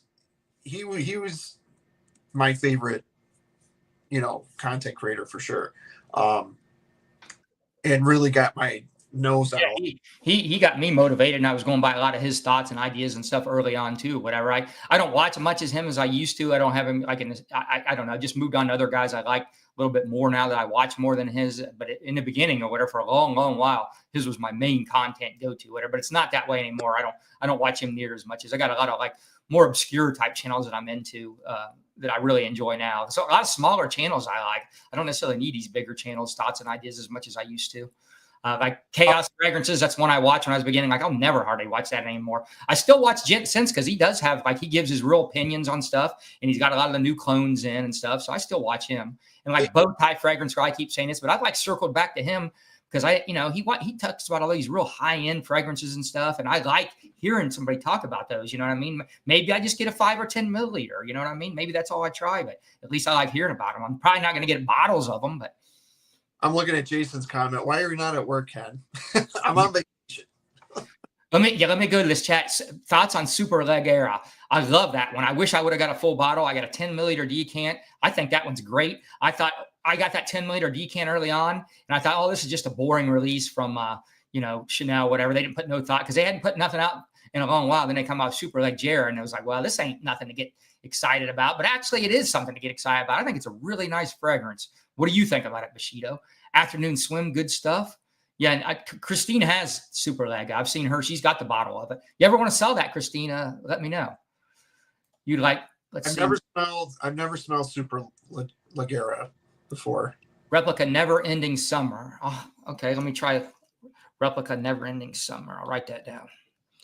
I actually like a lot of the replica fragrances. I've got a lot of discontinued ones because there's a lot of them that was interesting to me that I couldn't find. They discontinued them, and I tracked them down on Macari or in the groups. Okay, Bushido's got a bottle. Yeah, I think that's a great fragrance. I wish I would have got a bottle of it.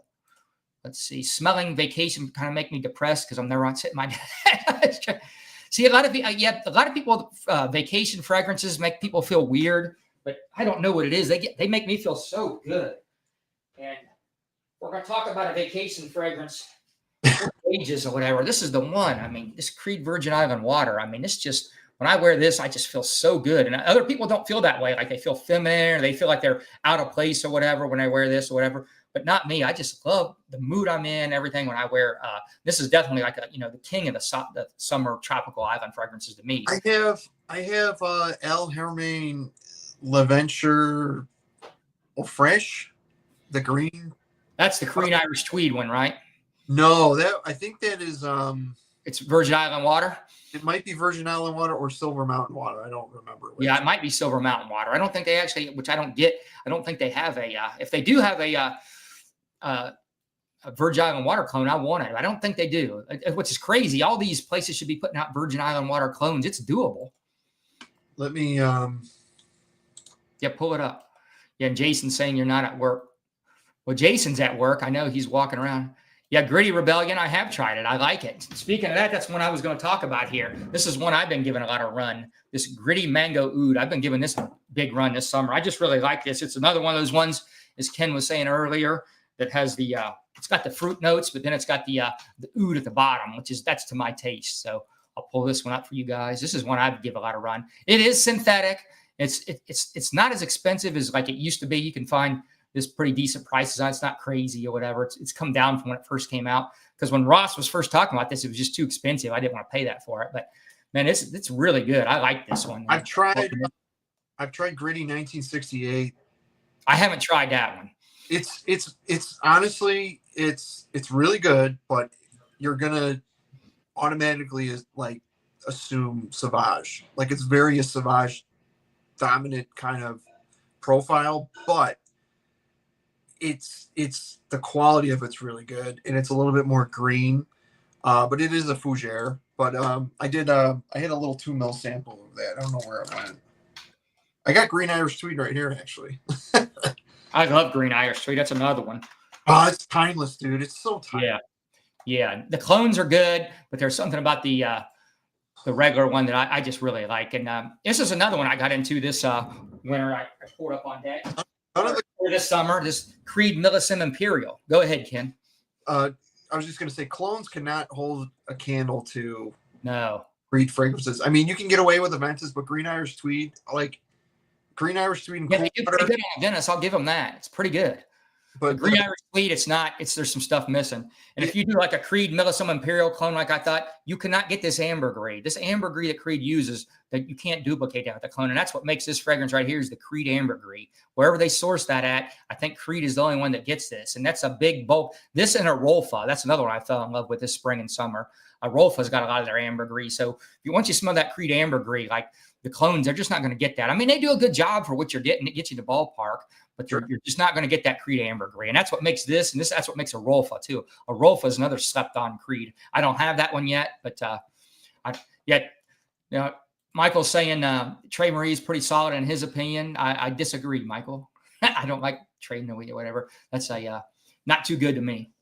I heard it was like at one point it was the clone for Green Irish Tweed. Yeah, I had it. I think I gave that to my buddy or whatever. It gets you in the ballpark or whatever. But to me, there's better clones of it out there. Like if you just want a clone of Green Irish Tweed. But I'm all about just go ahead and find you some Green Irish Tweed, Michael. You're a big time influencer in the game. That's your type of fragrance too. I haven't tried the 1968. I tried Ferris. I do like Ferris. I really like Gritty as a house, honestly. Ferris is a good one. Yeah, I like that one. I don't own that. I just had a sample, but I like it. Yeah, I think I have a 10 ml decant of that, and that one is you don't need a lot of sprays. And yes, it's niche Sauvage, but it's so clean and it's musky and it's green and it's really good.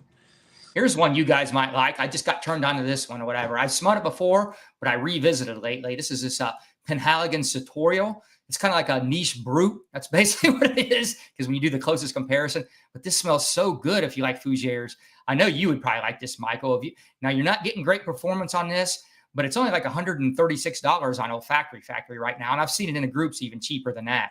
It's just a fougère, but it's really well done. And to get Penhaligons don't play. It's one of it's a really good house, but some of their fragrance performance. But look at the notes on this. If you guys like fougères, at least get a sample of this one or whatever, and just try it or whatever. Check out this Penhaligon Sartorial. I really like this, and I'm probably going to end up with a bottle of this at some point, but you are smelling like brute. That's what it is. It's a brute. Like I'll pull it down here and we'll like look at what it reminds you of, and it's going to be brute. Their first one or whatever. But I like smelling like brute. I like brute. If you smell like vintage brute, see how right here, that's what it's showing is brute. It's been years since I smelled brute, but yeah. Yeah, it smells pretty good, especially if you get a vintage version of it. It's pretty good. Paco Rabanne Pour Homme is also a pretty good. Even if for like a 70s fragrance, I think it's like a green spicy bar soap. Yes. And I don't wear it. I got to be in the mood for it. Same with like Davidoff Zeno. Like a lot of that stuff to me is more for like fall and winter, because it would get a little too much in the heat. But I have been getting like Ralph Lauren, Safari for Men, Pacha de Cartier, like Boucheron Singulier. That's another one that you should try. It's a grown up blue. I've heard you talk about that one. Spell that. Here, I can write it down. I'll get it close enough. I know what it is. I've heard you talk about it. Rogue is on here talking about my old camo look. Yes, sir. I like to match. I'm weird about matching. So whatever colors I wear, you guys check out Robes. I know you guys got to be watching Robes. He's an OG in the game. He goes way back. He's the man. He can follow the perfumers. He's at the level he got where he knows like each perfume by the perfumer, and he knows what perfumers make it, what they made. That's when you get to the high level artists, when you know your perfumer and you kind of follow their scents and you know their noses and they make stuff you like. I haven't got to that level, but that's what I want to progress to. I was just watching not too long ago Robe's unboxing of like some Aqua de Joes. I watched those. I did watch those too. His picks are pretty good. I mean, he's got a great nose, and he's been in the game for a long time. He knows his stuff, whatever. That's a boring fragrance to him, whatever. So I think he gives like when it's objective, his opinion on it from where he's at in the fragrance game. There's levels to this stuff. You know what I mean? I'm just down here in the early belts or whatever. Or he's up in the black belt level. He's been doing this stuff a long while. Yeah, for sure. Another one, Eddie and Cologne. I haven't checked that one out. Stone loves. Yeah, I like Ralph Laurie Savara. Yeah, there it is. Stone Cologne. There it is. He's got it spelled for me. Let me write it down that way then. Yeah. I was an Ultimate Warrior guy back in the early. Yeah, I was an Ultimate Warrior guy too in the 90s, dude. He had the physique. Yeah, Boucheron Singulier. That to me is like Cool Water Sauvage Dylan Blue, but like it's a little bit more barbershop-y. It's a good gum reach. It's nothing like mind-blowing, but I don't know, for being a cheap fragrance, it doesn't smell like a youthful designer. Yeah, it was a little bit more creamy. It's a little bit, scent profile's a little bit better. I've heard you talk about this one. You've talked about this one quite a few times, haven't you? Yeah, that was in my rotation a lot. Yeah, like, sometimes I'll spray it on my hand just to smell it, but yeah, I'll check this out. This is kind of to my taste right now. I'm kind of liking these kind of fragrances. Has it got like a spring scent profile to you? Is this something you like for you the best spring? Spring forward. Spring is probably going to be the best season for it. Because that's actually how I told you I have them in tubs, but mine are all by season. So like right now I got all my summer fragrances up here in my office. This is where I'm at right now, is in this office. So this is my current, so that it don't get that warm and light up in here, but I just like them down in the cool and the heat. So I just kind of bring them up, when the season is on. So pretty soon I'll be grabbing my fall. I won't even make it through halfway through August and I'll be grabbing my fall and I'll be wearing fall. I jump the gun every year. I'm just kind of ready for fall. That's what I do every year. So I'll be moving on the fall shortly. So I'll probably take a little pause on content because I know when I can't even really, the stuff I'll be wearing or thinking about, like people don't even really want to hear about fall in August. You know what I mean? Right. That's what I'll be thinking about.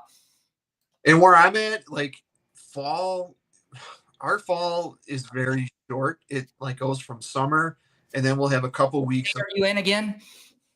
We have like fall and then a couple weeks. Well, we'll have summer and then we'll have a couple weeks of fall and then it'll just get snow. You know what I mean? What state are you in? I forget. I'm in northwest suburbs of Chicago.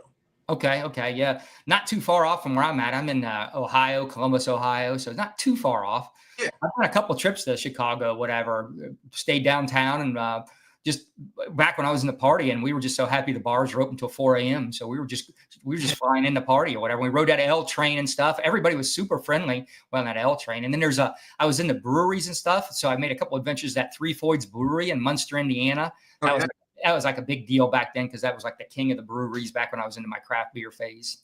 Yeah, for sure. I think I went there once.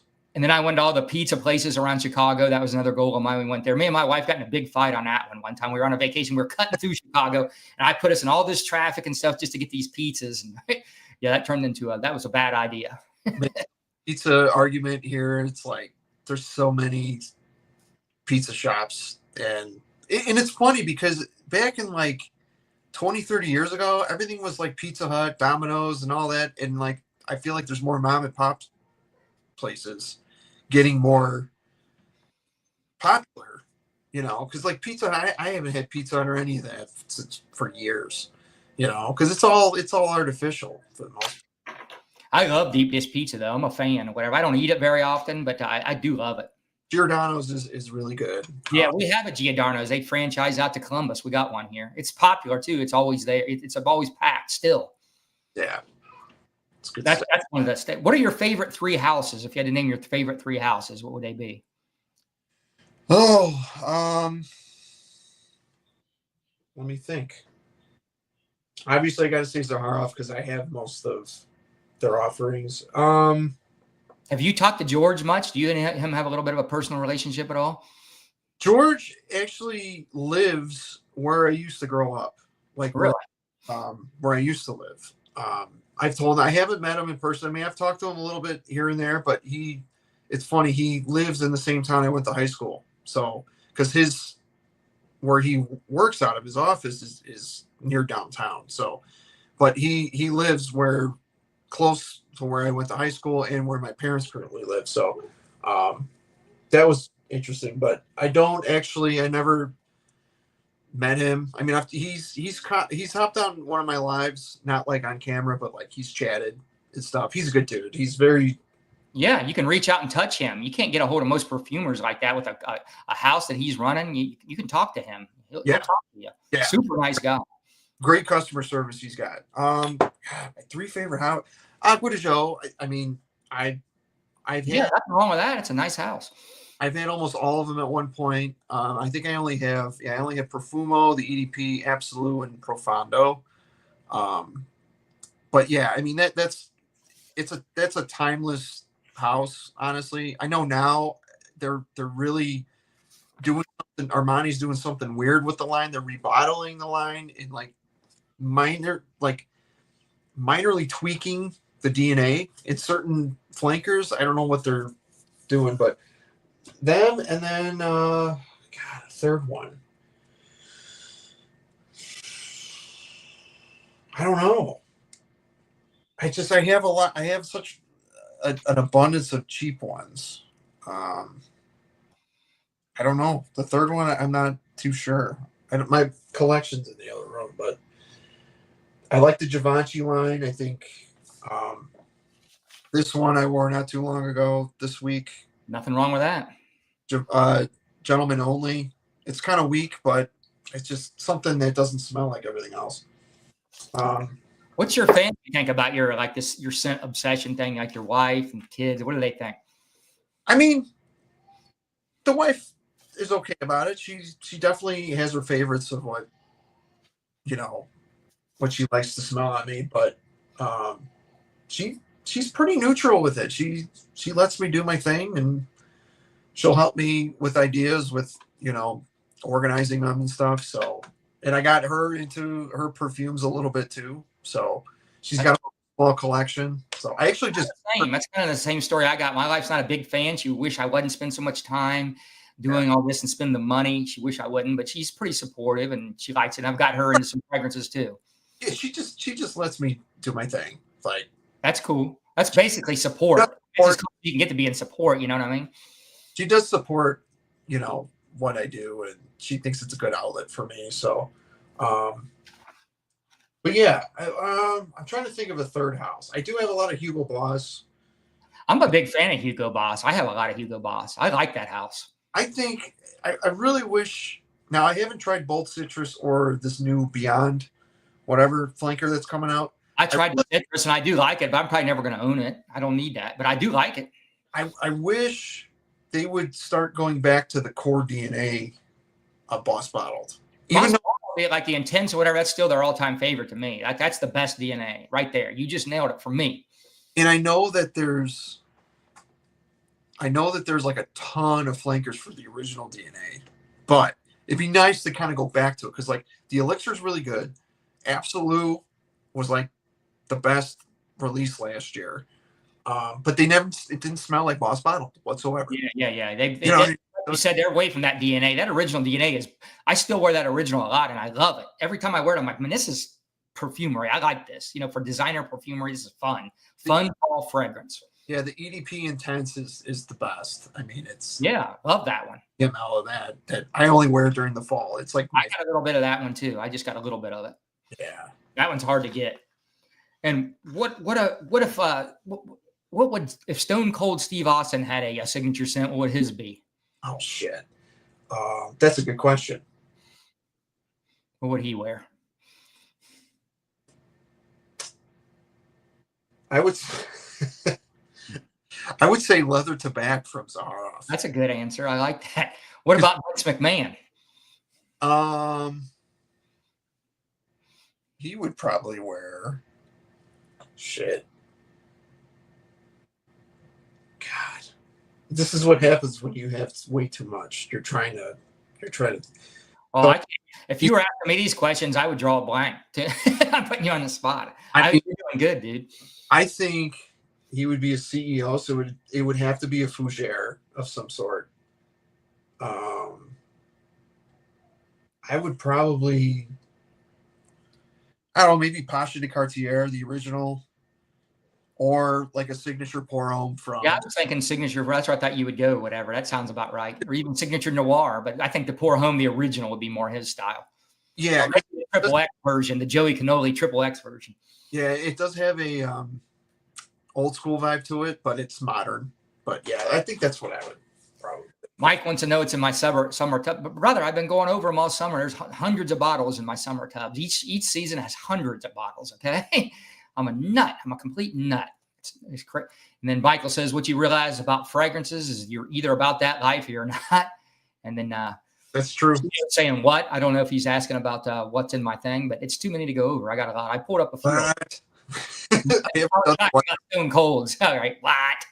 Well, you know, it's funny because it's like a lot of people will just comment on some of my videos, what, you know, and it makes me laugh because it's so dumb. And like what I was supposed to say earlier, like, yeah, how did you start doing that? I meant to ask that too, like, because I didn't notice that he was saying what a lot. Did Stone Cold say that a lot? Did he go what?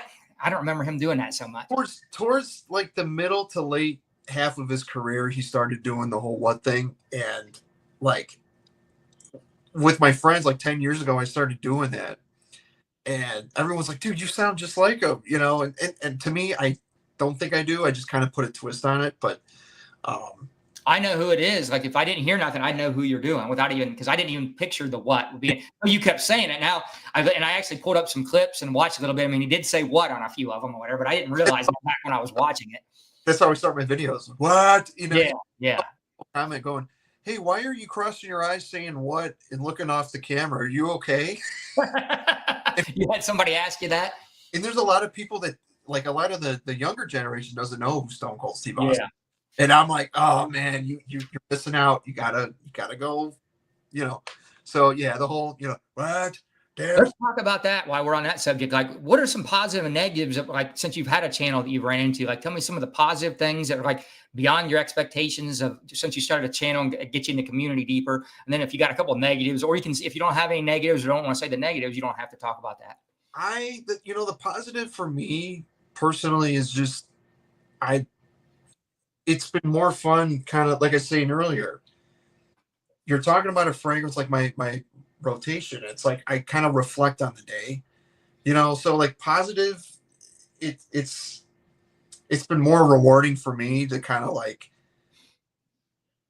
of come into the circle a little bit and give my spin and how I feel about fragrances. It's a little bit more rewarding for me. Negative, I don't get a lot of negative comments, thankfully. Yeah, you know, not a lot of less than I thought I would get too. I thought people would be on me about being old and wearing glasses and stuff, and they have, but not that much. You know what I mean? I don't care. It doesn't matter to me. Yeah, I think the thing that bugs me the most is when people are like, "You're lying. It doesn't last this long." I've heard that too, and it's like, well, I'm just telling you my bottle, my experience. That's what I'm telling. Why would I lie? I'm not getting nothing out of this. And it's the biggest thing because it's like people will hold you accountable, be like, you know, you need to be more thorough for your reviews and this and that. And it's like, well, if you listen to how I speak and go, on me, it lasts this much. On me, I'm smelling this. You know, we talked about Seraphine Musk. Fragrance is subjective. We don't all smell the same thing. That's science. That's fact. We just don't. That's different sensory receptors. Everything is different. So it's just fact. Yeah. And I think that's the negative part. I try not to get involved with the drama and stuff. I mean, there are certain creators that I'm not I've got myself in a couple of drama things where I'm like been in people's lives and just kind of trying to hype stuff up. And then another creator like screenshot and seen me in there and was like, I'm done with you. And I was like, okay, fair point. I was in there. I was just trying to like ramp up the drama. I was ramping it up really, but he didn't get what I was doing. And I had a couple of things like that happen, but that was on me for getting involved in that. You know what I mean? I take blame for that. I think I remember hearing about that. Was that with what's his face? We won't name names, but you can bring it up. I don't care. I'm not going to say, but if you bring it up, I'll say yeah and all that. But I'm not. RXL Poor Home was. Yeah. I was involved with that, and got mad at me because I was in his chat or whatever when all that was going on. Yeah, I was ramping it up or whatever because I don't think RXL is a racist. I don't got him down as that. I didn't take it that way, but if they did, they did. So I didn't. I don't think he is. I don't take him that way. And it's a shtick, like yeah, he's a stick. A disruptor. But he had them all fired up. And when they get fired up and they say it's racist, I'm just a white guy. I can't say it's not racist. It's like, well, I don't think it was, but if you say it was, it was. Yeah, it's not your yeah. Yeah. No, as far as the negativity, my own channel, we have a pretty, like, it seems like me, you, a couple others, we share the same, subscribers. Because every live stream that I go on to, I'm like, I notice everybody's name. Yeah. So, which is pretty cool. So it's like we have a little small community. I'm good with that. But no, it's been mostly positive for the most part with this channel. So I had a couple guys clown on me because I got in a little habit thing here where I was kind of leaning on for Granica too much and just kind of throwing in the reviews and reading for Granica. I'd kind of lost a passion. I was trying to so I was kind of leaning on for Dag and just kind of reading stuff off that. And a couple guys critiqued me on that. I just replied like fair assessment. Like, I'm not arguing with you, whatever. I did lean on for Dag and I did kind of mail that one in. So right. They don't say no more. But I took that as constructive criticism. Like, yeah, you probably got to not do that so much. You know what I mean? You don't need to just read for Granica notes and pair off something right there. So that was kind of on me. It's trial questions that little bit, and then we'll come back to this. If you have one thing to say, go ahead, Ken. I was just saying it's all trial and error. Yeah. I'm not gonna. If you get defensive and start doing that back and forth, they got you. So I'm trying to never do that. I'm not going to do that. Right. What fragrance gets you most of the attention? It's the Chanel Nefs. Come on, Stan, you know what it is, or Argos. What gets you the most attention, Ken?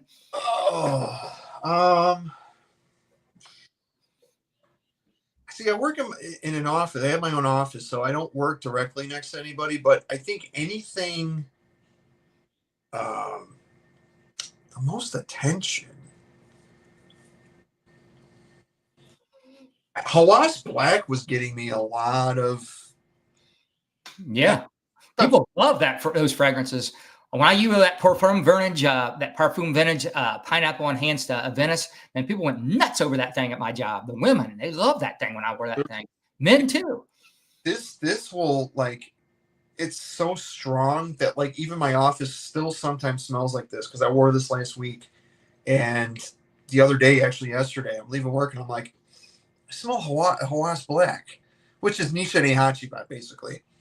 But I would say anything, yeah. The Aventus DNA is just, people love it, dude. Like it's yeah. a ages kind of scent profile, and that's why I understand why there's so many damn clones of it. But yeah, people love it. I had one of my friend's wife over here, and I gave her Nefs. I gave her all these expensive fragrances. She wanted that clone, that Club de Noé. That's what she wanted to get for her. That's her favorite one. She said, some guy at work smells like this. And I gave her these way niche, real nice to her. Those are nice, but I like that one. That's what she liked, Club de Noé Intense. That tells you something. It's I was saying this the other day on one of my last live streams. I said they need to come out with a new, like, what's going to be the next scent profile? Like, you have your Sauvage, your Bleu de Chanel, your Aventus. Like, okay, those are starting to become not dated, but like, what's going to be the next popular Sauvage or Aqua de Jo, or, you know what I mean? Like, I'm waiting for someone to make a brand new scent profile. Yeah. Because everybody's still doing the Creed Aventus thing, the Bleu de Chanel, all that. It's like, it smells good, don't get me wrong, but how many more tweaks and twists and whatever you could do with those scent profiles, Right. Yeah, I'm burnt out on that, honestly. I just can't do much more of that. Yeah. So Michael dragged you to a Hollywood nightclub, but what fragrance are you going with? Hollywood nightclub. I'm probably going to go with Nishane Neffs. Imagine that, Michael. No, I'll grab one of the 1 millions. Pick your 1 million. I'll grab one of the 1 millions. I like those for club. That's a clubbing night out. Pretty much any 1 million, honestly. God, dude. This is so much harder when you have all this stuff. You don't have to overthink it. You can just throw something out there the way I did, man. I'm not good at this when they pop questions like this either. You're doing fine. I would do Rafaqat Adorn, that's a good choice. Which is the YSL Tuxedo clone, but it's heater heavy. Yeah, I like that one. Something in the tuxedo vein. If I'm going to, because I never go to a club, but if I do, that's probably what I'm going to wear. And actually, I have one. It's a clone, super cheap. Beverly Hills Club Polo came out with sexy pheromones or whatever, and it's like a 3 fragrance line that they have. I've seen those. I've never smelled any of them, but I always see those. It's called it's pheromones basically, I guess, and it's a really good version of tuxedo. I haven't actually talked about it. I talked about it briefly, but that's a really good one. For $12, I was like blown away. I was like, holy shit, it was really good. But it's a clone. But yeah, anything. I think the YSL Tuxedo DNA would be good on that. I like that DNA. I'm a fan of that. I'm really a fan of YSL. I'm just starting to appreciate YSL more and more. Especially if you go in some of those real high end lines they got. I forget what those lines are, but they got some really like niche stuff out there. So is that one you heard of? Because Michael was talking about me stirring a pot, or was that another one? Because I've been involved in a few things like that where I got caught just chirping in people's comments. And then, is that the one you heard of, Ken? Because I had a couple more I'm not going to bring up because I don't want to talk about it. People's comments pumping up people, and then they'll screenshot it. Yeah, no, that was the only one that I had the same type of thing, being in somebody's comments and getting caught. And really, I was just like spurring a pot or whatever, trying to get it. But, they didn't take it that way. But whatever, I didn't mean nothing by it. Yeah, and it's like people can't just hold you to that and try to. He was already saying the stuff, so I'm just kind of ramping him up and going with it, just trying to get, I'm not hating on nobody. If you watch my content or whatever, you can watch my streams. I'm not like out here hating on or talking about nobody hardly or whatever. I mean, I said something about Chaos Fragrances. They're negative, but that's not even that negative. I just said I don't watch him no more. I know what it is. Yeah. Orange Blossom and 1 Million Parfum. I love the whole 1 million line, Michael. So any of them you want to talk about? Hawas Black. Yeah, get that one. It's good. Yeah, the cheapies get attention. Yeah, what's that Sedley clone, that Mahir Legacy or whatever, that silver bottle one? Man, every time I wear that, people. That's a really good one. Tropical. Stan's going to wear Tropical. Got the new 1 million gold. Yeah, they like all of those. Rock Triple X. That's Stan's favorite. That Zaharoff Triple X. What do you think of that one, Stone? I've never smelled the Triple X. I only have Royale X. Yeah, Triple X is really good. My atomizer on that one is actually not working, which I have like half a bottle left. I'm kind of like, shit, what do I do? And I try to flip it upside down and like squirt it. It's still not working. So I haven't been able to wear that. But I do have that one. I've never smelled any of the other from the Royale X line. What is your favorite category, you think? Do you think you like Fougères? Is that now your favorite category, would you say? I would probably say Fougères right now. Yeah, I think going time and appreciating a lot of the, I always say respect your elders kind of thing. So I have been going back into like Creed Viking. I had a sample of. I love Creed Viking, dude. I love that fragrance. I want a bottle of that so bad. And I was going to pull the trigger on a couple clones of it. And I'm like, no, man, I want the real thing. I got some clones that are pretty close, but they're not as good as the real. There's something about the real and the Newts. I know it's another one. Like they just can't quite get that one. Like we said, they can get a Venice, but that's one. I'm pretty happy with my clones and my decan of that one, but I wouldn't mind having a real bottle of that if I ran into a deal. And Venice, or the cologne version too, the brighter version of that, I used to kind of hate on that one. I kind of like that one now, the brighter version of it. The Viking cologne? Yeah, I kind of like that one now. I have a sample of that one too. That was really, really good. A Venice cologne is actually the only Venice. We said I won't wear a Venice. I'll wear a Venice cologne. I actually like a Venice cologne now. I haven't burnt that. Really good. I will wear that. A Venice cologne is really good, and I like what they did with the cologne flankers because it's exactly what they did with Aventus cologne. They made it like you still smell that core DNA, but it's just so much more musky, and the citruses are turned up, and it's good stuff. I am a big fan of the Viking DNA because That's one of my favorite creeds, but I don't even have a bottle of that. I need to at some point, just because if it's my favorite of a house, I really still like Creed as a house, and I want to try that oud when they got coming out bad. I won't buy it. I'll wait for a clone, or I'll just get a decant, but I want to try that one. Yeah, for sure. Have you heard about that one, the new Creed one with the oud?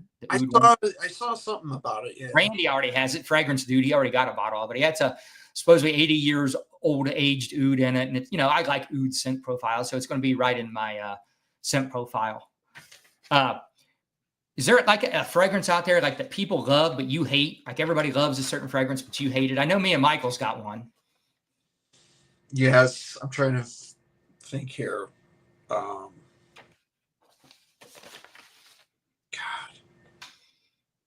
Michael, you know which one it's from a luggage company. I'll wait for Michael to put it in the comments. One that everybody thinks is so great, but me and Michael wasn't impressed with it.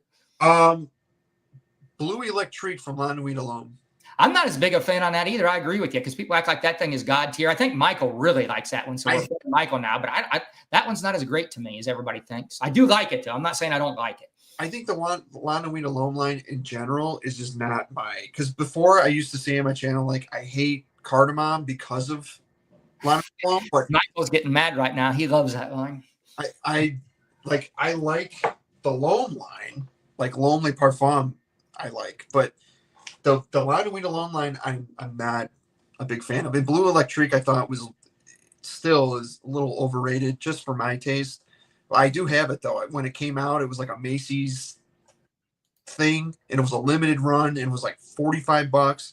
I ended up getting it, and I was like, "Oh, this is what the hype's about." And like, I've had it for a couple of years, and I'm still sniffing out the cap. I'm like, I don't know. So I need to actually spend more time with it now after having it for a few years and give like a final opinion. But I think that is one of the scent profiles / actual fragrance that I'm not huge. Yeah, I'm with you on that one. Here's one he's talking about. Stan's talking about Patine Blanc from Aromatics. All those aromatics are really good. I like all of them. This one's a really good summer. I'm going to get every one that comes out. I'm so impressed with this line, but I like that vanilla one the best of all the which I never thought. I thought that'd be. I skipped over that one. I wasn't even going to get it, but that vanilla one is that's such a good vanilla, patchouli or whatever. That's my favorite one. Which one's that again? From that Aromatics line, the French Avenue, whatever. I forget what the vanilla one is, but he's got one that's got vanilla and patchouli in it or whatever. It's just so interesting. See, you've heard Fragrance Fertility. You see he's crying there. See what you've done? I told you he wasn't going to like that. But you kept going. Mike, I'll take you up on that. YSL Blue. It's got, Platine is really good. Women love that and alone. It's a God tier for date tight. So you've offended him too. Not so famous YouTuber. You don't want to hear all this talk about how that one's no good. He wants your Blue Electrique. He wants to swap it. He's trying to get it from you. Mike's probably going to tell me Xandal. That's the one I like. That's my favorite of the which I never thought that would be. I don't even really like vanillas that much, but that one is just so interesting. Mike's probably going to tell me I should go stunner myself. Give me a damn stunner, what? No, I got that wrong. It's not the one we're talking about. It's not To Me Unwind or whatever. No, I got that wrong. It's not the luggage wine. I think I actually like To Me Unwind. I'm blanking on the one we don't like or whatever. I'll come up with it later. Yeah, Pop's a gourmand guy. Pop loves vanilla. What's your favorite piece of content you've done? Like everything on your channel, like what's one of your favorite things you've done or whatever? Is there anything that really stands out in your mind that you've done? Jeez, that's a good question. I think anything like the unboxing and first impressions are the most fun. You're the proudest of those, though. I'm saying you really like when you see content, that's what you like, not what everybody likes and what's popular, what you like. What I like? Yeah, your favorite thing you're most proud of that you put up there. It doesn't have. I don't care if it only got 2 views. What you like. I like Decas too. Fragrance Attorney's hitting on this Decas. I like Decas too. I'm with Spence on this. Man, I'm not sure. I've never really actually thought about what's my favorite video or piece of content that I've put What's out. Your favorite to do then? We'll just say that then. Is it just your favorite? You just like doing your weekly rotations? Is that your favorite? Yeah, I like doing my weekly rotations and live streams.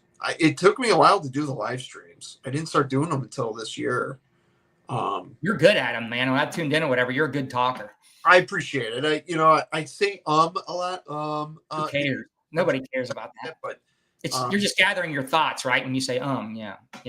And it's a South Side Chicago thing too with me. So is that a thing from I'm gathering my thoughts because I speak real fast, and so sometimes like my mind's moving. Like I think so. I say a lot too. I don't say it as much as I used to though. That's one of the things I like about doing a YouTube channel is I've gotten way better at speaking. Because if I go to my old channels and watch now, I'm way better speaker, and it has to correlate into my like regular life. And then when I write these videos, I spray it and I kind of study them before I talk about these fragrances. So like I've got a lot of knowledge just from making content because I kind of study them, wear them as I write, talk about the fragrance. I don't just jump on there and come up with, okay, that's what I think about it. And I look up Fragrantica and I put a little bit of thought into it. So it's educated me on, notes and, it's what I never got that educated without doing a channel. Right. It's so wild how educated that you can become with this and not realize it. Cause like I was getting my nephew into this stuff. I gave him a bunch of my old like bottles that I don't wear, like a lot of the cheapies. My nephew Johnny, he's been on my channel a couple times. Yeah, I've seen him. I watch most of your stuff. I don't always comment or anything, but I watch about it. I've seen him. Yeah, and like, my wife will ask me stuff. Like the other day, I gave her liquid Bruin, and she's obsessed with it. Like she's wearing it. I like that. I don't need the real thing. That's good enough for me. I like that. Yeah. That's a good one. It's not exactly, but it's really close. Yeah, I love that one, and that's what I noticed too. Women like scents that are like unisex on you. As a man, they like that. They don't necessarily want oud and leather on you. Not that they don't like that, but yeah. So she'll ask me, the notes and stuff like that, and sometimes she'll make fun of me. It's like, oh, spicy, sweet, aquatic, fresh, earthy, whatever. Like she'll sometimes tease me on it, and I'm like, it is earthy. It is, So yeah. It's all fun. But Rick, talking about jupe, wear your jupe. I haven't worn my jupe in a lot. And then what's Michael saying here? A pretty late night, classy vibe. Zandal, 1 million. Okay, he's wanting to know what he wants to wear out here. Gris Charnel, Zahara Forum, signature night. What do you think? Give him a pick here. What should he wear out tonight? You know what he does. He's a DJ, or I don't know if that's the name he wants or whatever, but he'll be playing music tonight out at a club. I'm gonna go with 1 million Parfum. Yeah, there we go. I'll jump on that. 1 million Parfum. I'll go with that. I'm not a big fan of Aurum, because like the smell of honey is just like. Oh, I love Aurum, but I wouldn't wear that out to a club tonight. Yeah, it's not something I would wear. It smells good. It's just not something I would wear. I don't want to smell like sticky honey. Like that's, I don't know. It's for me because it's summer too, but I would go with 1 million Parfum. Yeah, sure. I just said 1 million's the perfect late night or clubbing when I answered that, or anything in that line, that. And then last time I already told him Acro East, which I love. So he already did that one recently. So I'm with you. I'll go with Ken's choice, 1 million Parfum. Great minds think alike. But Michael's going to make it work no matter what. And I know Michael's got a lot of good fragrance stories about Roja Elysium at the club. He had some girl like chewing on him and licking on him when he was wearing Roja Elysium one night.